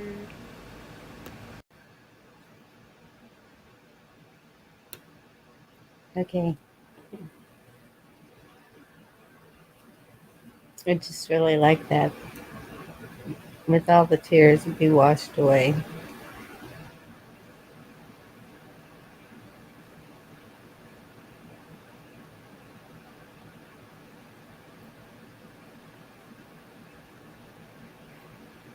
Hi, Andy. Good to see you, hon.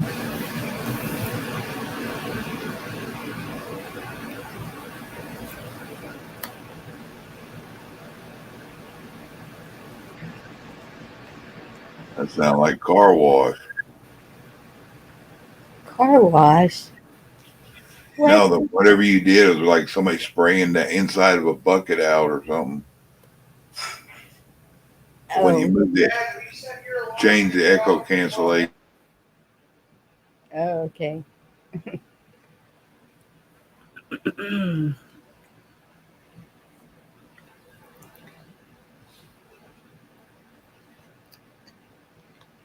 um, let's see.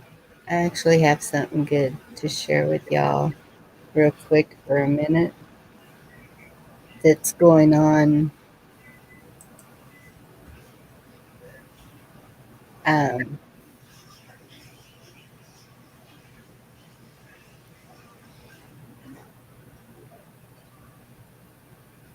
or maybe we need a big O prayer.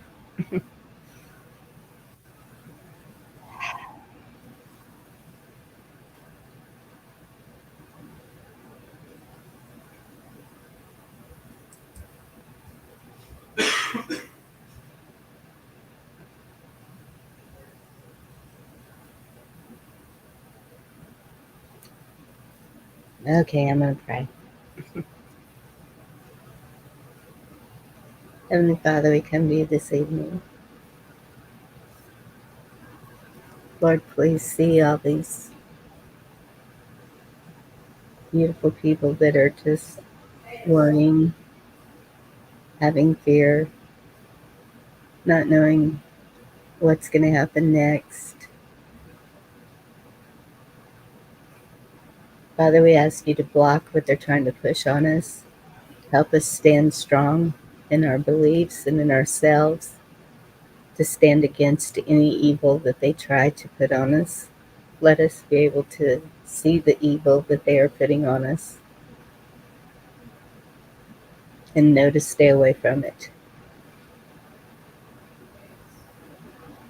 We command all evil to leave. They wanted us 6 feet apart. We're keeping that evil 12 feet away from us. Don't let it affect our lives. Don't let it affect our families. Don't let it affect our survival. Lord, we just ask that you just lift all those up that are sick and not able to do things that they would like to do. Father, give us the strength to do those things, to try to move forward, to do the things we need to do to help others. Open our hearts to those in need. Let us be forgiving of all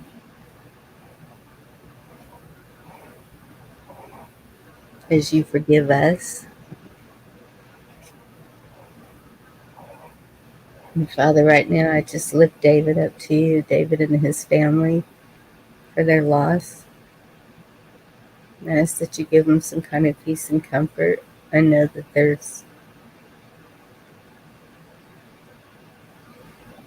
a really hard one to do.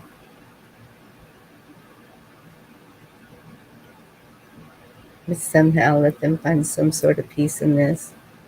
Father, I ask you to just block those drugs from coming into this country. Let them just dissipate in some way. They are taking the lives of millions of people. Please just let it stop now. Protect our children. Protect our families. In Jesus' name I ask this. Amen.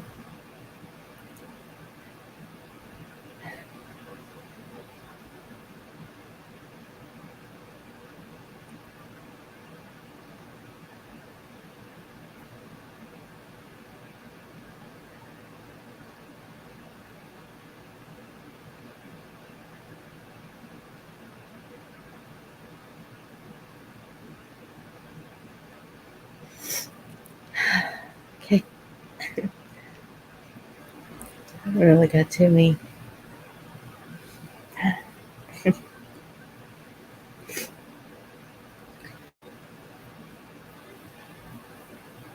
He's here, David. Don't give up.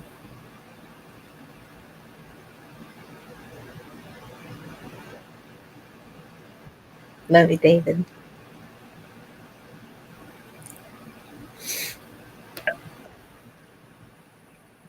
Hey, Deb. Hey, I'm on my computer. Can you hear me?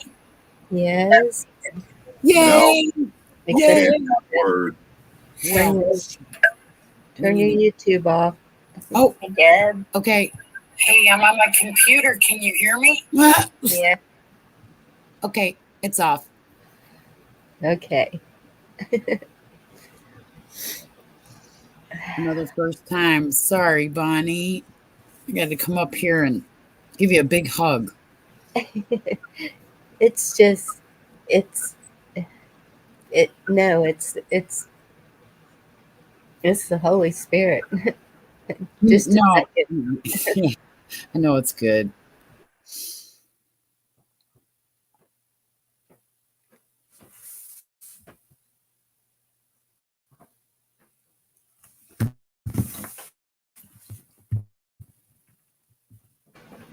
It is good. When that happens, I know he's moving.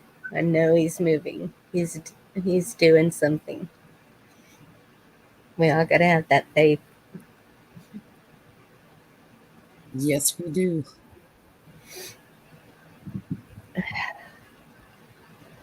Not saying I have total faith. I'm just saying I do have faith. And Well, that's what we're supposed to support each other. And if one person is down and one person is up, or if you're both down or if you're both up, we still can share and support each other no matter what.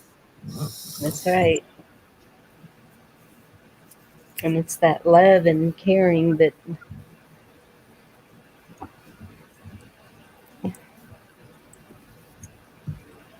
it just moves me to the core.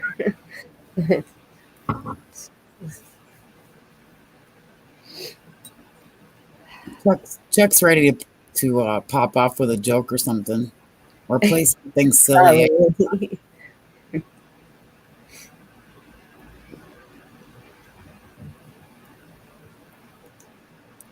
Thought he might have been preparing for tonight or something, because he's like, I didn't know you were going live. I didn't know you were going live. Did you know you were going live, Bonnie, or not? I kind of did, but yeah, I knew I was. Okay. I just I didn't wanted say I to. didn't know she was going. I didn't know she went live, is what I said. Oh, okay. I need to remember to send Chuck a thing every time I go live. Camo. Did anybody reach out to Camo? What do you mean? Does he know that you went live? Is he in the Yes. chat? Oh, okay. Yes. I didn't. Okay. He can't chat, but he can listen. Because I've been packing tools and stuff, and I'm getting there.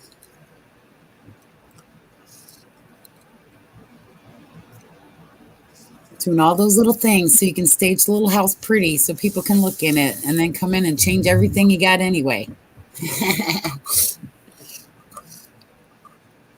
And But it Deb, looks, you're yeah. one of them that I really, really worry about. Right Why? now. Because My day's a roller coaster, Bonnie. I'm I know. good. Yeah, I'm good at night, but honestly, like many disabled people in the house, they probably take 1 hour to 3 hours in the morning to wake up, to To start, get moving.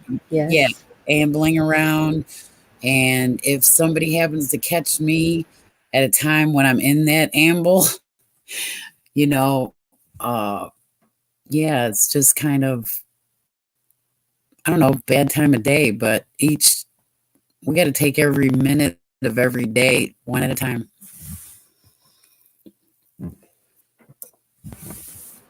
Now I can't Absolutely. hear anybody. Yeah. So don't worry about me. I have my down times, but I haven't gone on any wicked meds. I haven't, decided to walk off my deck, or, you know what I mean? It's just irritating to it is irritating for all of us to not be able to trust going to some place to get help, like to get a boil on your skin fixed, or to get a regular checkup. You just don't want to go. You just don't want to go, and then when they fail you, it's it's disheartening. That's all. It's just a hard time to be sick right now.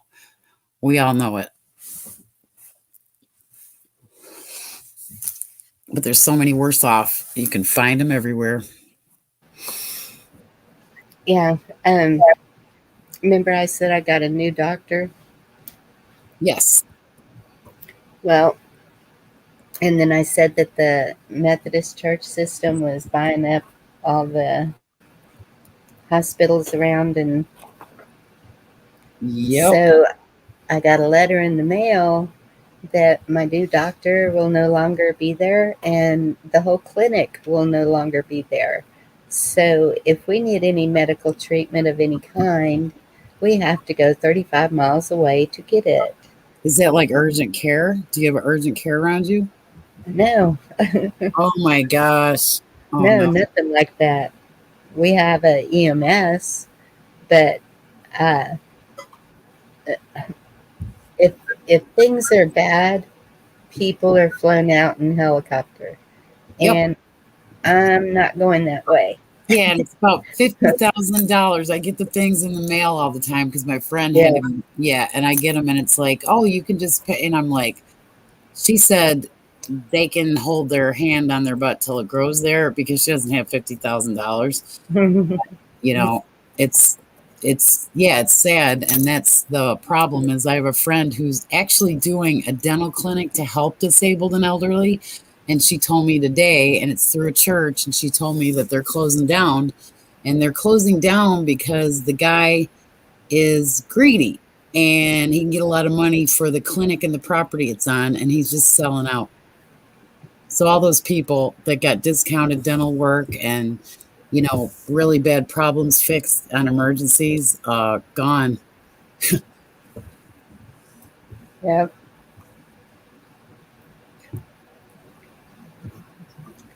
but it's okay because I don't want to go to the doctor. And we're learning how to take care of ourselves, and we're giving each other tips, and we're supporting each other, and God's got a lot to do with it. Yes, that spot that I was so worried about on my arm, I just knew was skin cancer because it just blew up and looked like horrible. Taped apple Yeah, cider vinegar to my arm every night when I went to bed and slept with it taped on there and took it off, I and think you should write a book. it's gone. You should write a helpful hints from Bonnie book, because you have been through with your kids. You've probably I'm not been, a doctor. yeah, I'm not licensed. I'm not no, but medical advice. helpful hints. I know, but there's already books with that. Actually, I have a whole book about apple cider vinegar for any ailment you have: Yeah, it's good stuff. kidneys, liver, bladder, arthritis, diabetes. It's all in there. And so is Prego spaghetti sauce. It's all in there.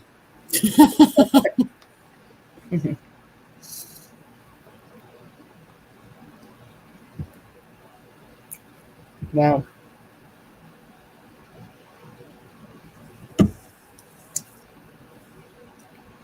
I'm gonna call in my refills and hope he does it for 3 months like they used to. So give me that time to find someone else. Oh, so That's you're able to do a 3 month subscription on your meds? I used to could with my other doctor, but this one hasn't. Oh And no. so I'm gonna request it to find another doctor. Um, there's one 15 miles away, but he refuses to give any kind of controlled substance to anybody for That any was reason. that was my problem. Is the first place I went to I didn't know was a clinic, and they were mostly seeing poor people, addicted people, disabled people, and all that. And they messed me around for 6 months, and then I had to get a referral because there's only one doctor that would actually in this area even think about prescribing either of my meds. And that has become a problem also Yep. around here. That if it's a controlled substance, they just won't. I'm going to bed. That's scary.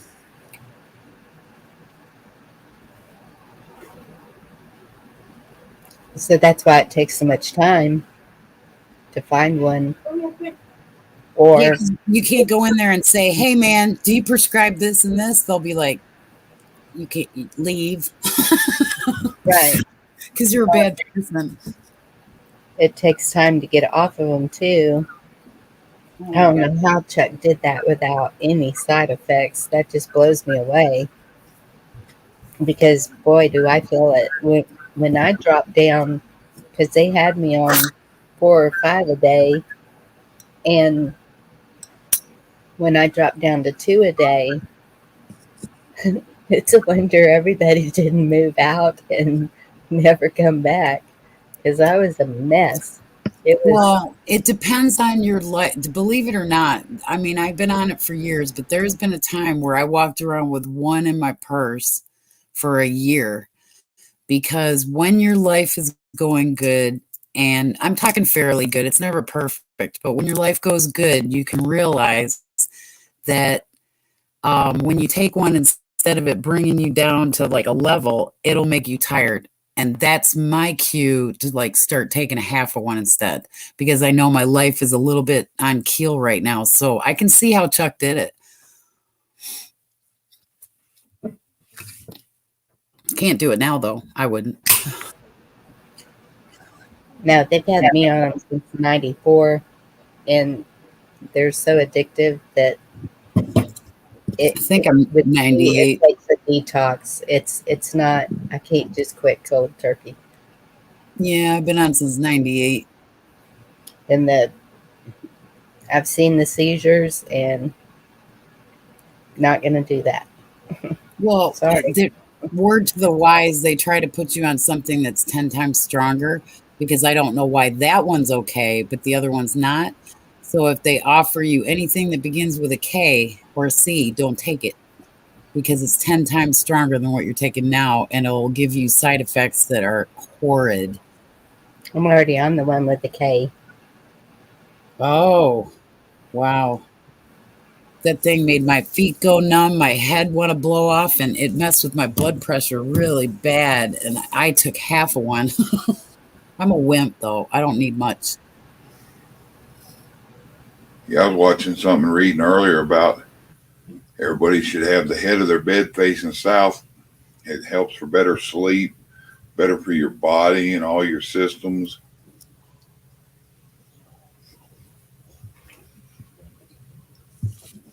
Basically, the head of your bed should be to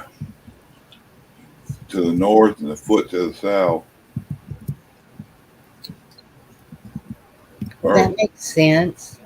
wait a minute, the head to the north and the no, the foot to the north and the head to the south. That's how it is. Get it all, keep everything in balance because you got North Pole is your head. It's all feng shui and feng shui and whatever and some other stuff talking about it. Yin and yang. Trying to think where I'm at. So it was right where I put it when I first moved here. Basically, you want the foot of your head facing towards Dallas, sort of your end. Yeah.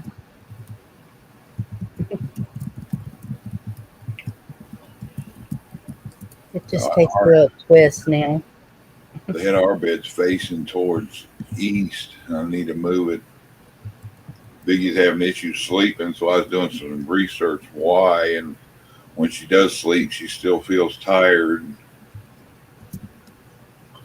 Yeah, I had a girl that was an Indian girl tell me that the way that my bed was set up was perfect because it was facing the right direction and that my couch was too. And I was like, what? It's supposed to be north and south. I forgot which is which, but your head's supposed to be north and your feet are supposed to be south. The opposite. When you're laying down, your feet are supposed to be to the north, so it kind of flows in a circle. Okay. And then the other thing I heard from a shaman was when you get up in the morning, get up on the right side to roll off the bed because all of your organs are on your left side and it puts them kind of into shock to like roll them over. And I was like, well, how many people have to get out of the right side of the bed? You know, what are you going to do? Kick your wife or husband out and say, no, man, I need this side. I sleep on the left side and lay on my right. Oh, yeah, that's kind of what I do, too. But I try not to because I just think of me squishing my organs. Squishing your organs? Well, yeah, because it does put pressure on them. You know, I mean, I never even thought about things like that. But little things you can do like Dr. Oz, not because he's Dr. Oz, but he was saying that you need to get out of bed in 3 different ways. You need to wake up, sit up, then spin one leg around, spin the other leg around, put your feet firmly on the ground, and then stand up. And if you just get up and do that little alignment in your body every day, that helps out. Like it helps balance you out. Just little weird things, but I would think they're true. Well, that's true because being in the wheelchair and the walker, and that's just the way I get out of bed now. They say even babies they'll scoot around with their heads to the south.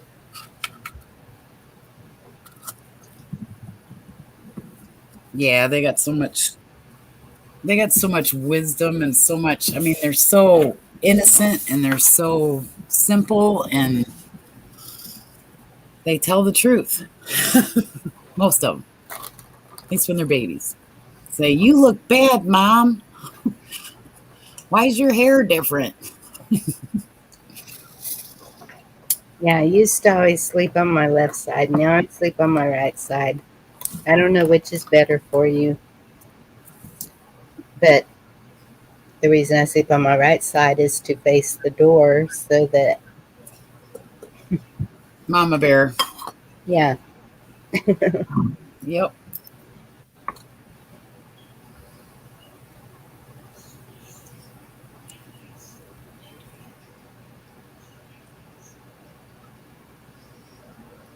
Yeah, I've heard that too.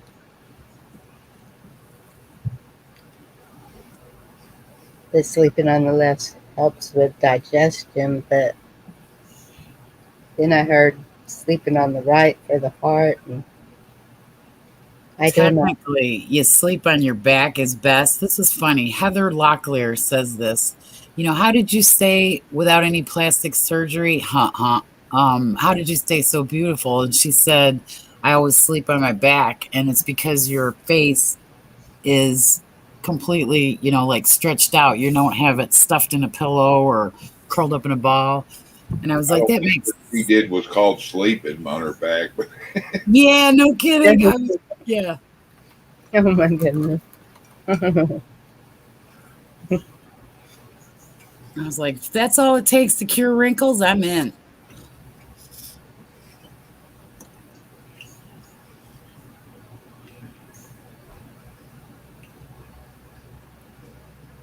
I didn't learn any news today. I didn't do any YouTube today. When I came on and y'all were talking, I was like, what's going on? What's happening? Something happened? I knew about the bank thing, but that was from yesterday. Right. Yeah, that's what everybody was talking about yesterday. And Yeah, I think it's called Silicon Valley Bank, and it's going to put all the people, that were Googlers and Facebookers and all the people that banked with them in trouble. So, like you were saying, Yeah, it's a YouTube's bad. in there too. Yep. And YouTube started putting the channels out that have been off for 2 years. They just pop back on there, and the people that own the channels, I bet they don't even know because their last posts are 2 years old. Like Carl was saying.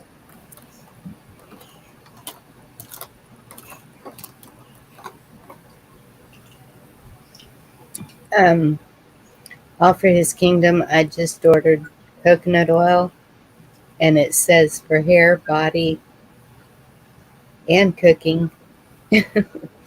Yeah, you can eat it. I used to do it's antifungal, and I used to do it for Bear. Used to get a teaspoon a day, and I used to get a teaspoon a day, and it doesn't taste great, but it's good.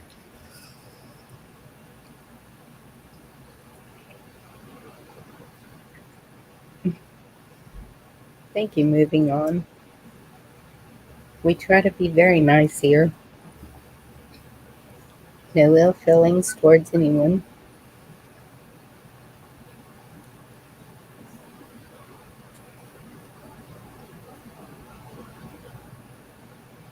Yeah, I had a list of things that I've been wanting to order, and so I was like, do it now while I can, because who knows?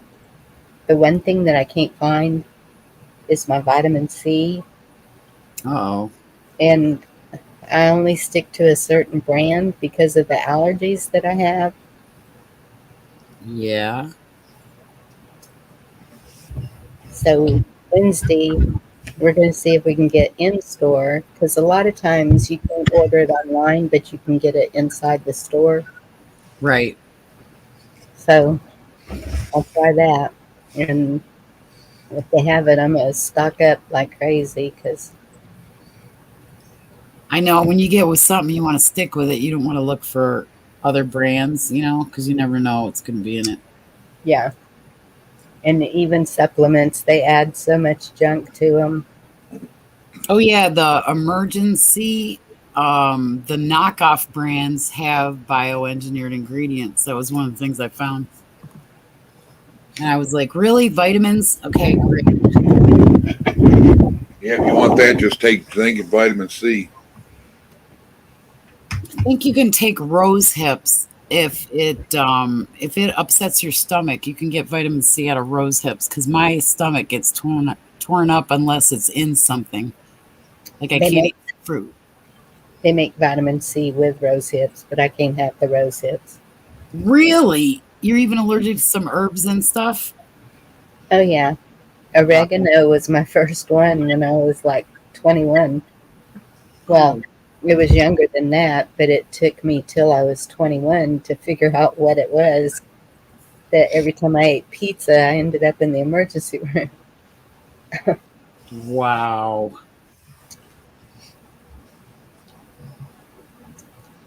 Yeah, Big dog. lemons are good for skin.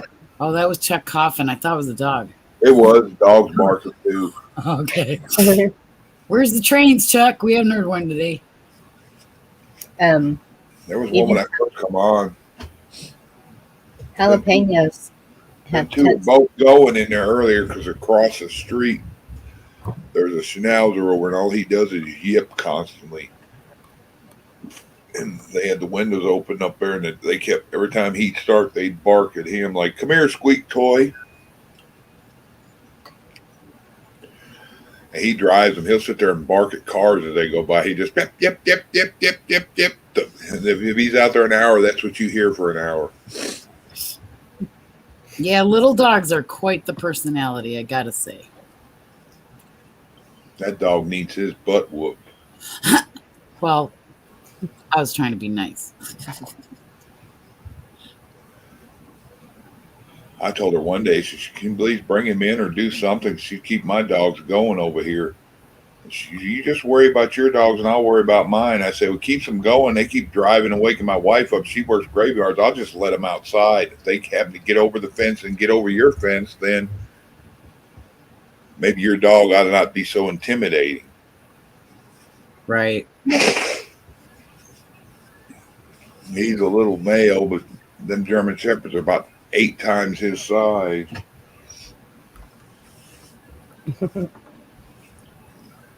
And he thinks everywhere he can see is his yard. And he doesn't bark like you bark like he would. If you were by him, he'd bite you, is how he's barking.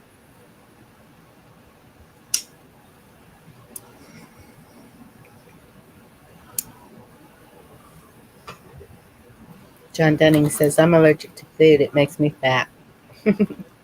Send some over here, please. I need all the fat I can get. Well, John, it ain't the food. It's blame the fork and the spoon. It's not the food.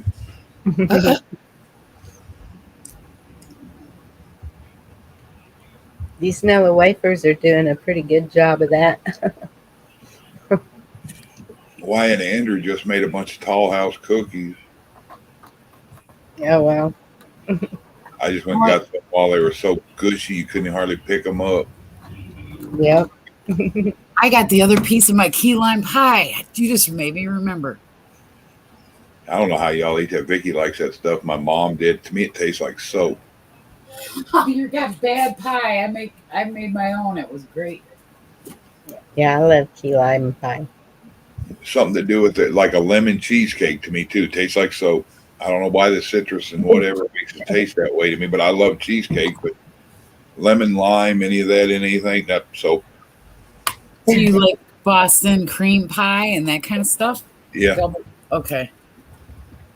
Custard's fine, just the key lime and lemon cookies and lemon cake and all. It tastes to me like it's got soap in it, but I used to get soap in my mouth a lot when I was a kid, so I probably associate anything that's not actual just lemon candy or something it tastes like soap. You got a phobia. You got a soap phobia. You need to probably. And then lava came out and I was like, yeah, that stuff tastes horrible, and it was crunchy.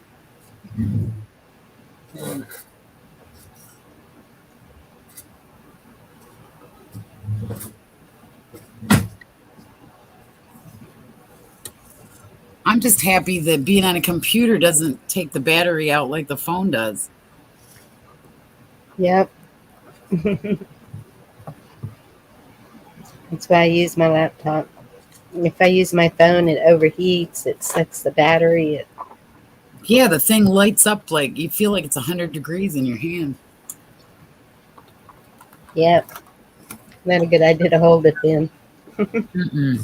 Yeah, I won't even leave mine, Jen. I won't leave my dogs outside barking like that. Because all it does is every dog in the neighborhood, once he's out there and starts, you can hear all of them.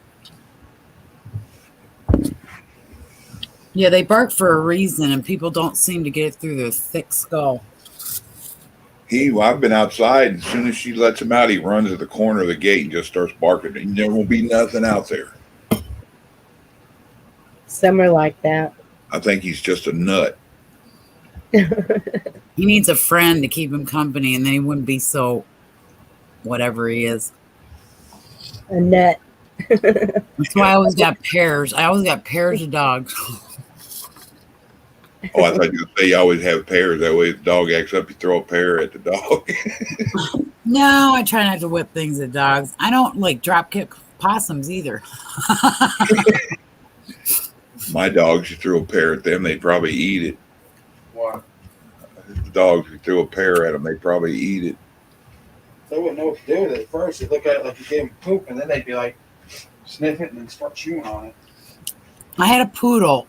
that could actually peel a pistachio nut, she'd roll it around in her mouth, she'd leave the 2 shells and eat the pistachio nut out of the middle.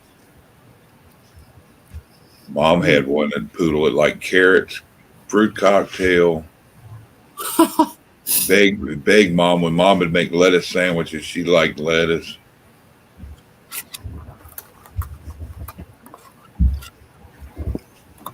Moving on, I would trade you, because at my age, when you're thin, you look like a prune, and when you a little plump, it kind of smooths out those wrinkles and shrivels, and I'm trying to get plump.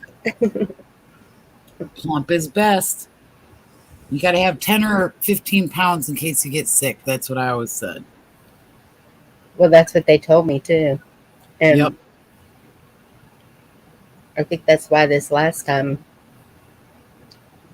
I only lost 6 pounds, because I wouldn't quit eating. No matter how sick I felt, I just kept forcing myself to eat. Right. It's kind of what I'm doing now, but it's awfully late at night when I do, which is bad. But then they say that you gain weight by eating then going to bed, so maybe it'll work. That's the wrong way. That's hard on your stomach, though. Yeah. Well, I mean, I don't eat a lot as a rule. I probably 1,500 calories a day and maybe 30 grams of protein. I've sat here eating T-bone at midnight, Yeah, it's just whenever but then I don't go to sleep till 5 or 6 a.m. So yeah, we're kind of in our dinner hour. Like we eat breakfast at like 3, right. like dinner at like 9 or 12, and I never eat 3 meals a day.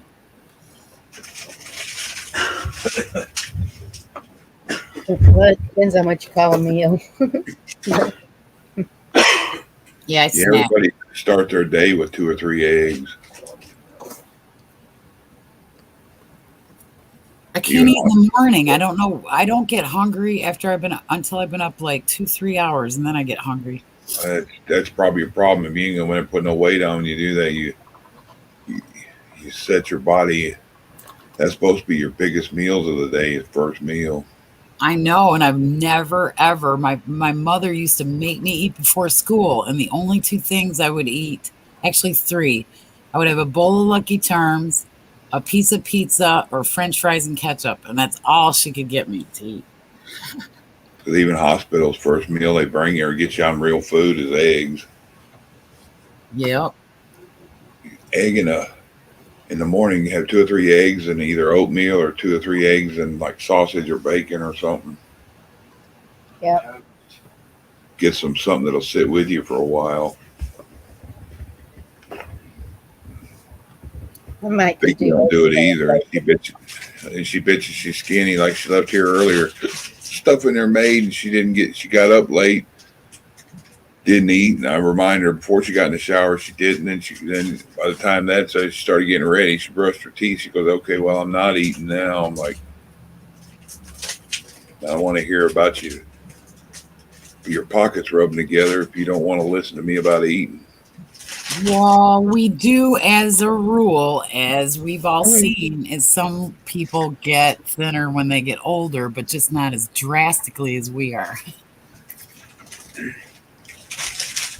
And then she'll go work an 8-hour shift, and she goes, "Well, at lunchtime I'll eat one of them little 50-cent bags of chips." I'm like, "Oh, yay, that's a lot to pull you through." Oh my gosh. Even if she would get some Fritos and bean dip, that would be something at least, because the beans have protein. Yeah, beans would be like eating meat.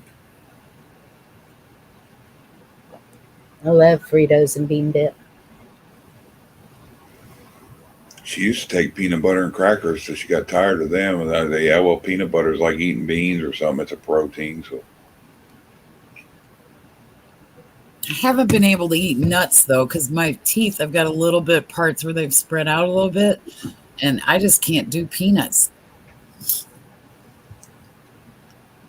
Yeah.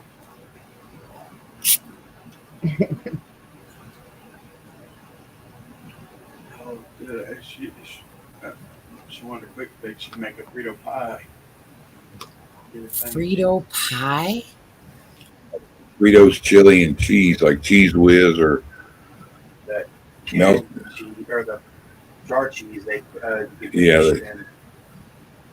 all it is, they call it Frito pie. They used to do that when we were kids. Like the Circle K's and 7-Eleven have the chili dog with the cheese and the chili to put on them. In the machine, you go over and buy a bag of Fritos and squirt a bunch of chili in it, squirt a bunch of cheese in it, shake it up, grab a spoon, and you got a meal on the run. They called it Frito pie. Wow, that's cool. If you never had it, try it sometime. I know some people even do it. They'll get a can of bean dip and take it out of the can, warm it up in the microwave, and then warm up some kind of cheese like that, or take some easy cheese and squirt it over. But once it's warmed up, they put it in a bunch of Doritos, mix it up, and then put the cheese with it.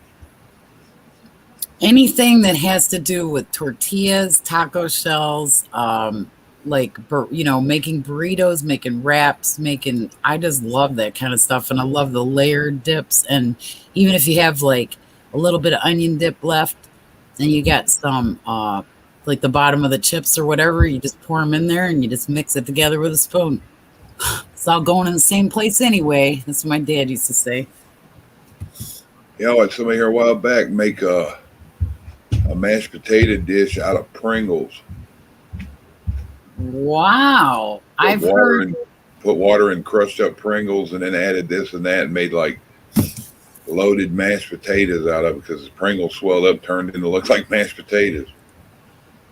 My friend made a casserole. It was a guy, obviously. A casserole in the oven with cream corn and crunched up saltines. And I was like, are you out of your mind? And when I ate it, it was fantastic. Kind of like cornbread, sort of, wasn't it? Yeah. I mean, it was on the salt. You had the salty, but then the sweet corn has kind of a, I'm talking the cream corn. It just had a really good consistency. Almost like a corn pudding. Yeah, exactly. I got to figure out how to mute myself just so I know how to do it on here. Let me see if it works. No. Nope. If Deb disappears, we know why.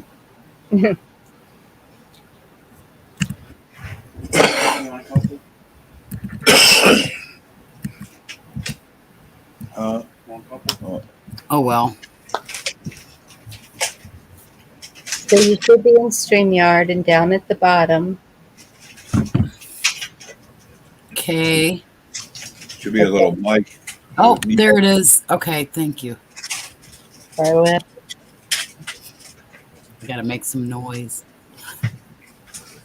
I'm trying not to make noise.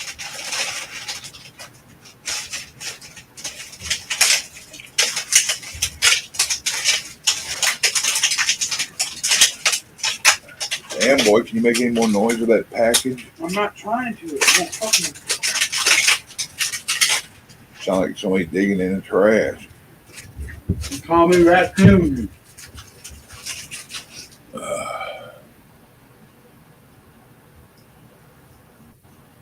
Like I said, I wasn't trying to make noise. It wouldn't go in there.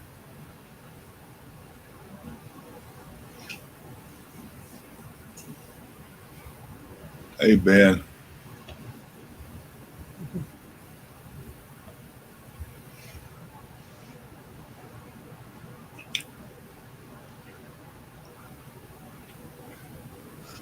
Pop-Tarts. I'm eating my favorite Pop-Tarts. Big Newtons. Who said that? Wyatt. Is he supposed to be eating that? I think it's one of the few things he can have. Okay.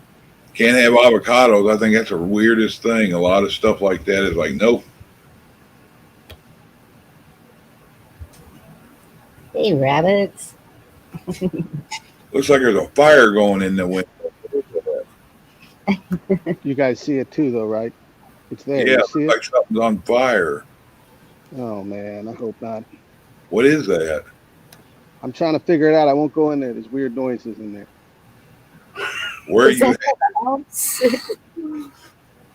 Right? Yeah, So I've you're That seen place we talked about, Chuck, with the electrical stuff where the light scared me. so you're standing in the yard. I'm standing outside in the rain. I'm Look just at gonna blame the wet spot in front of my pants on that. Yeah, that first window and right in the middle looks like is shade or blinds or something. Look like they're fluctuating, and it looks like fire in there. Don't be playing, Chuck. See, you're making it worse. See, I'm not playing. That's what it looks like. Rabbit outside done ain't much fuck better. this house. Ed doesn't send his ghosts over there. Rabbit done said, fuck this house, I'm gonna I burn it down. told you stepping stones. You need to buy that property by the cemetery. Stepping stones. You get used to there, then you won't have a problem with that island. This is why we don't take real estate advice from the ghost whisperer. Hell, if anything, they might like you, follow you over there, and then kick the other one's butt. I mean, I guess I could get a little closer. It does look like something's going on in there. It's someone leaving the light on for you so you can find your way home. Come Nothing on. about that looks comforting. Yeah, especially if there's nobody supposed to be in there. Only thing worse could be you could be the only one in there and you hear a baby crying. Thanks, Chuck. I'll remember that tonight when I wake up with night terrors.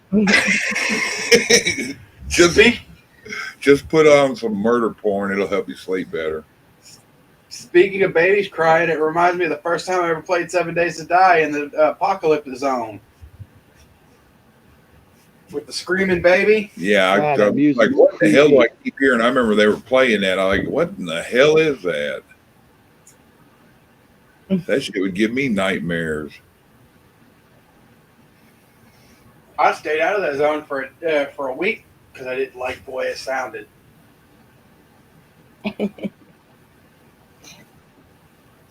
Y'all are very superstitious. I'm not. It's just the sound of babies crying bothers me, especially when there ain't a baby around.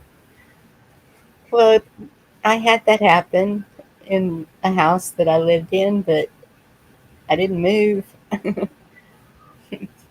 Didn't freak you out?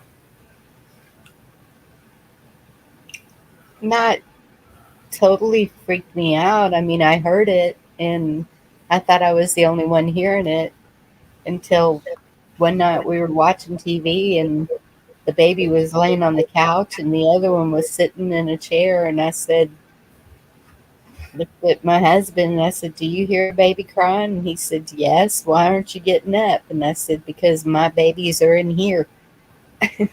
Oh, to hell with that. And he just looked at me and I said, I hear it all the time. Yeah, that's not good. Well, if that baby felt comfortable in that house most of the time with me, then I was okay with it.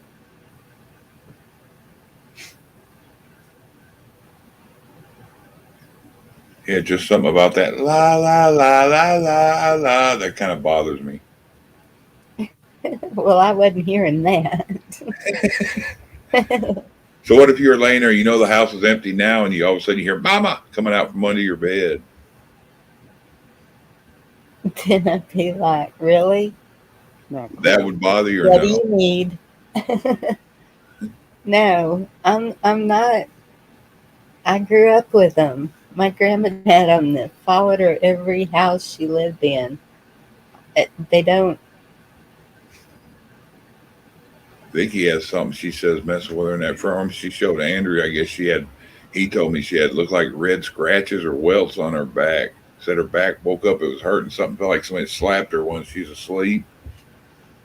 I guess I was asleep back here and she just had Andrew look and said she had marks across both shoulder blades. It was like, Okay, that's a different story. If they are touching you or throwing things at you, like, knives or stuff like that, that's a whole different story. That's a whole different level. Yeah. Those are the ones you want to get rid of. There's Bibles and crosses and everything. And then I sleep in there, it don't bother me. She said it does her. So I'm like, I'm not sure. Shit, I was sitting in the front room. I kept hearing shit going and moving around in your room. I just ignored it. Do what? I said when I was sitting in the front room earlier, I was sitting there because I turned my laptop off and I started falling asleep, and all of a sudden I hear shit moving around in your room. I just ignored it. I usually hear shit from in there when I sit in the living room, but it doesn't come near. Either it doesn't bother me or I sleep and don't give a shit. It don't fuck with me. I've gone in there and sat in there because Mom wanted me to sit in there a few times. I just sat there and it didn't fuck with me. It just likes to Watch, well, you got to use that word so much. Is that like the? It likes to make noises, and one day it scratched and hissed at me. That's about What was it. her name? And it wasn't your cat or the other cat because they were all in the other room, sitting in front of the door, meowing at me.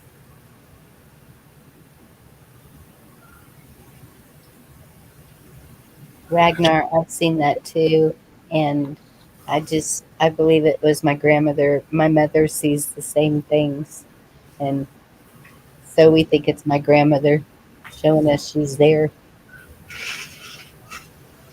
Shadow in the apartment I lived in, I'd be in my room and I'd see the shadow go down the hall, across my doorway, and They tell me I got so much disbelief in it, it's like a wall for me, which I don't know.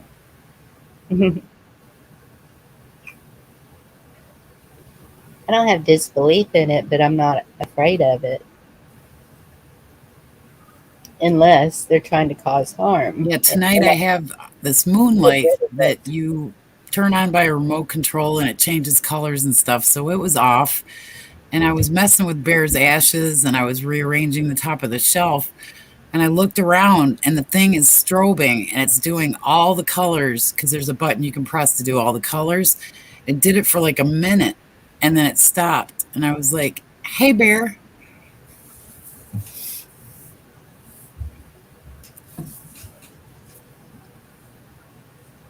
I don't get scared either.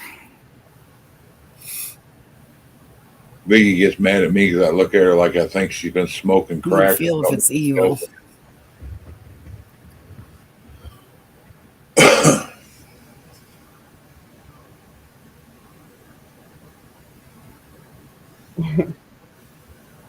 I told her it might be one of the things could be she's got her mom's cross that they had on top of her casket, and she wanted me to hang it over the door going into the bathroom between the bedroom and bathroom.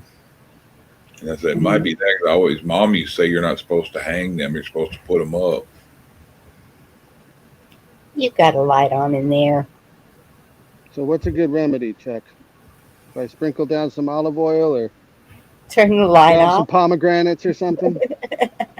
Yeah, get you some sage and smoke it. That's not a bad idea. The cigar is not cutting it, so. Okay, so that makes sense. Maybe that, but then what about out there? All that other, like that stroby stuff. That I don't know. Is there a neighbor over there? No, babe. Looks like a lighthouse or That's a something. dirty word. That's that light you're talking about that by the neighbor's house or whatever. But then if you get closer, it goes away. You figure it get brighter, right? Not weirder. Yeah. It's because you scare it and it stops. No, they're so Thanks, happy Chuck. you moved to the neighborhood.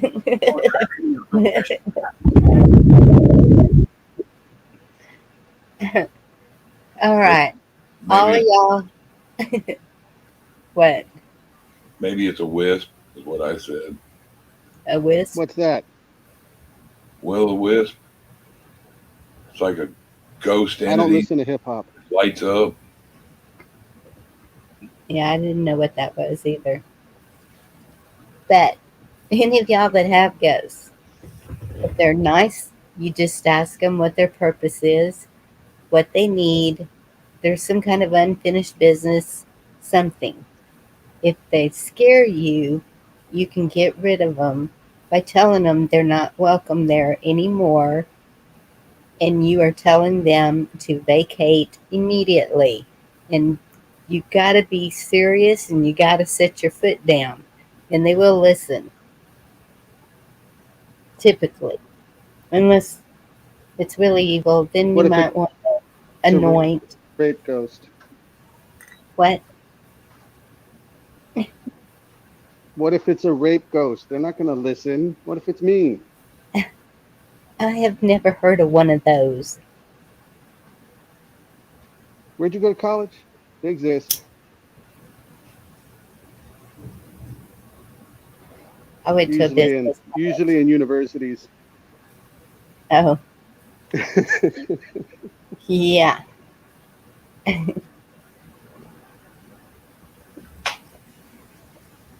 I know who's going to talk to a ghost to find out if it's good or bad. Me. Like who's going to be like, "Hello, Mr. Supernatural, Mr. and Mrs." Or you may identify as they or living. Like how do they identify, dead or undead? They. I'm not talking to no damn ghosts. You guys are out of your mind. You guys, what'd you say, Chuck? They're smoking too much sage. Man, Yeah. that's not good. You don't smoke it. You set it where it's smoking and you That's go why it around didn't your house work. with it. I had a Native American friend. They said to smoke sage, and then when I tried it, I couldn't taste anything for a week, and I still had bad smells. When they smoke it, they mean light it on fire and just have it where it's smoking and you wave it around in the room. Patrick said you're going to get shot playing That's peeping possible. That's tom probably on your more own, plausible. on your own Smoke it like a cigarette. You smoke it like you're making barbecue. property. Creepy ass porch. It's not creepy. I would so move in that house all by myself. Well, whoever designed it, it was made for like one or two people. They must have big ceilings, little rooms. Huh. That's odd because around here the old houses have huge rooms. I guess I'm thinking cookie cutter standards. I mean, they're big rooms. You can make it work.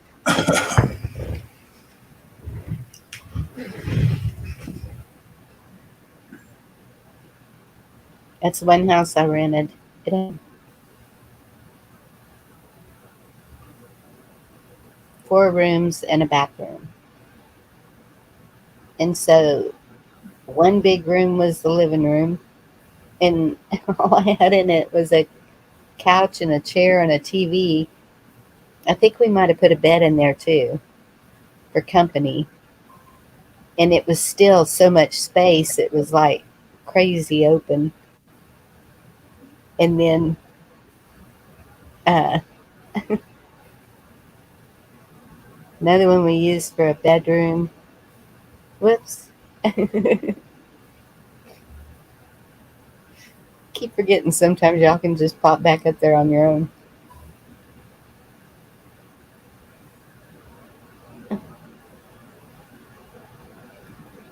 That wasn't me. Oh, Ragnar. Okay, that would be creepy. That I would just pray and rebuke and I'm going to invest in some solar lights. That'll stop the supernatural. Not. excuse me. There's some people who think they're the devil. I have it on good authority. That's a mistake. It is.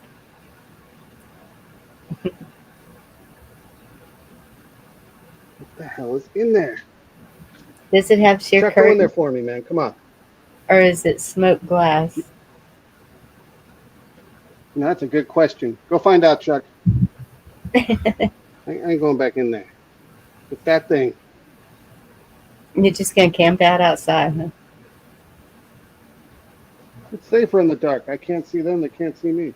It's the Mothman in there. See him watching you out the window. That's You know, the of all the damn things you had to say, Chuck, you got to bring up the freaking Mothman. You know I hate that one. That's the It's guard. bad enough, no matter where I go, this place looks like Amityville Horror House. Well, as long as you ain't hearing "get out," you're okay. I heard that, and then she was right.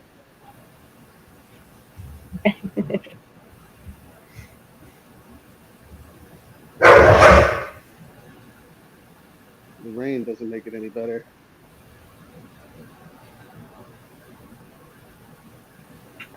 Regina, that's a good question. When we did the sage here, it just we just didn't feel any more negative energy. Um, that's one thing that I did find out personally for sure. um, what you're watching, what you're hearing, what the negative energy was where I do my lives with the computer and I watch stuff. And so I had to do a cleansing of that whole area and a little bit in the rest of the house just to make sure I got it completely out. And so that's how it worked for me. I did it too, and it worked for me. I had to do it 3 times, but I think part of the energy was that lady. I think she must have been suffering or struggling or something. But when she passed, the feeling, the leftovers just went away. Yeah. Instead of Ragnar, are you feeling saying you energy. want to come up and talk?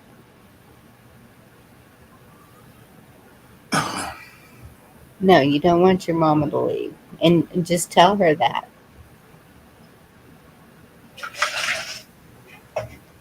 She would understand. She would stay.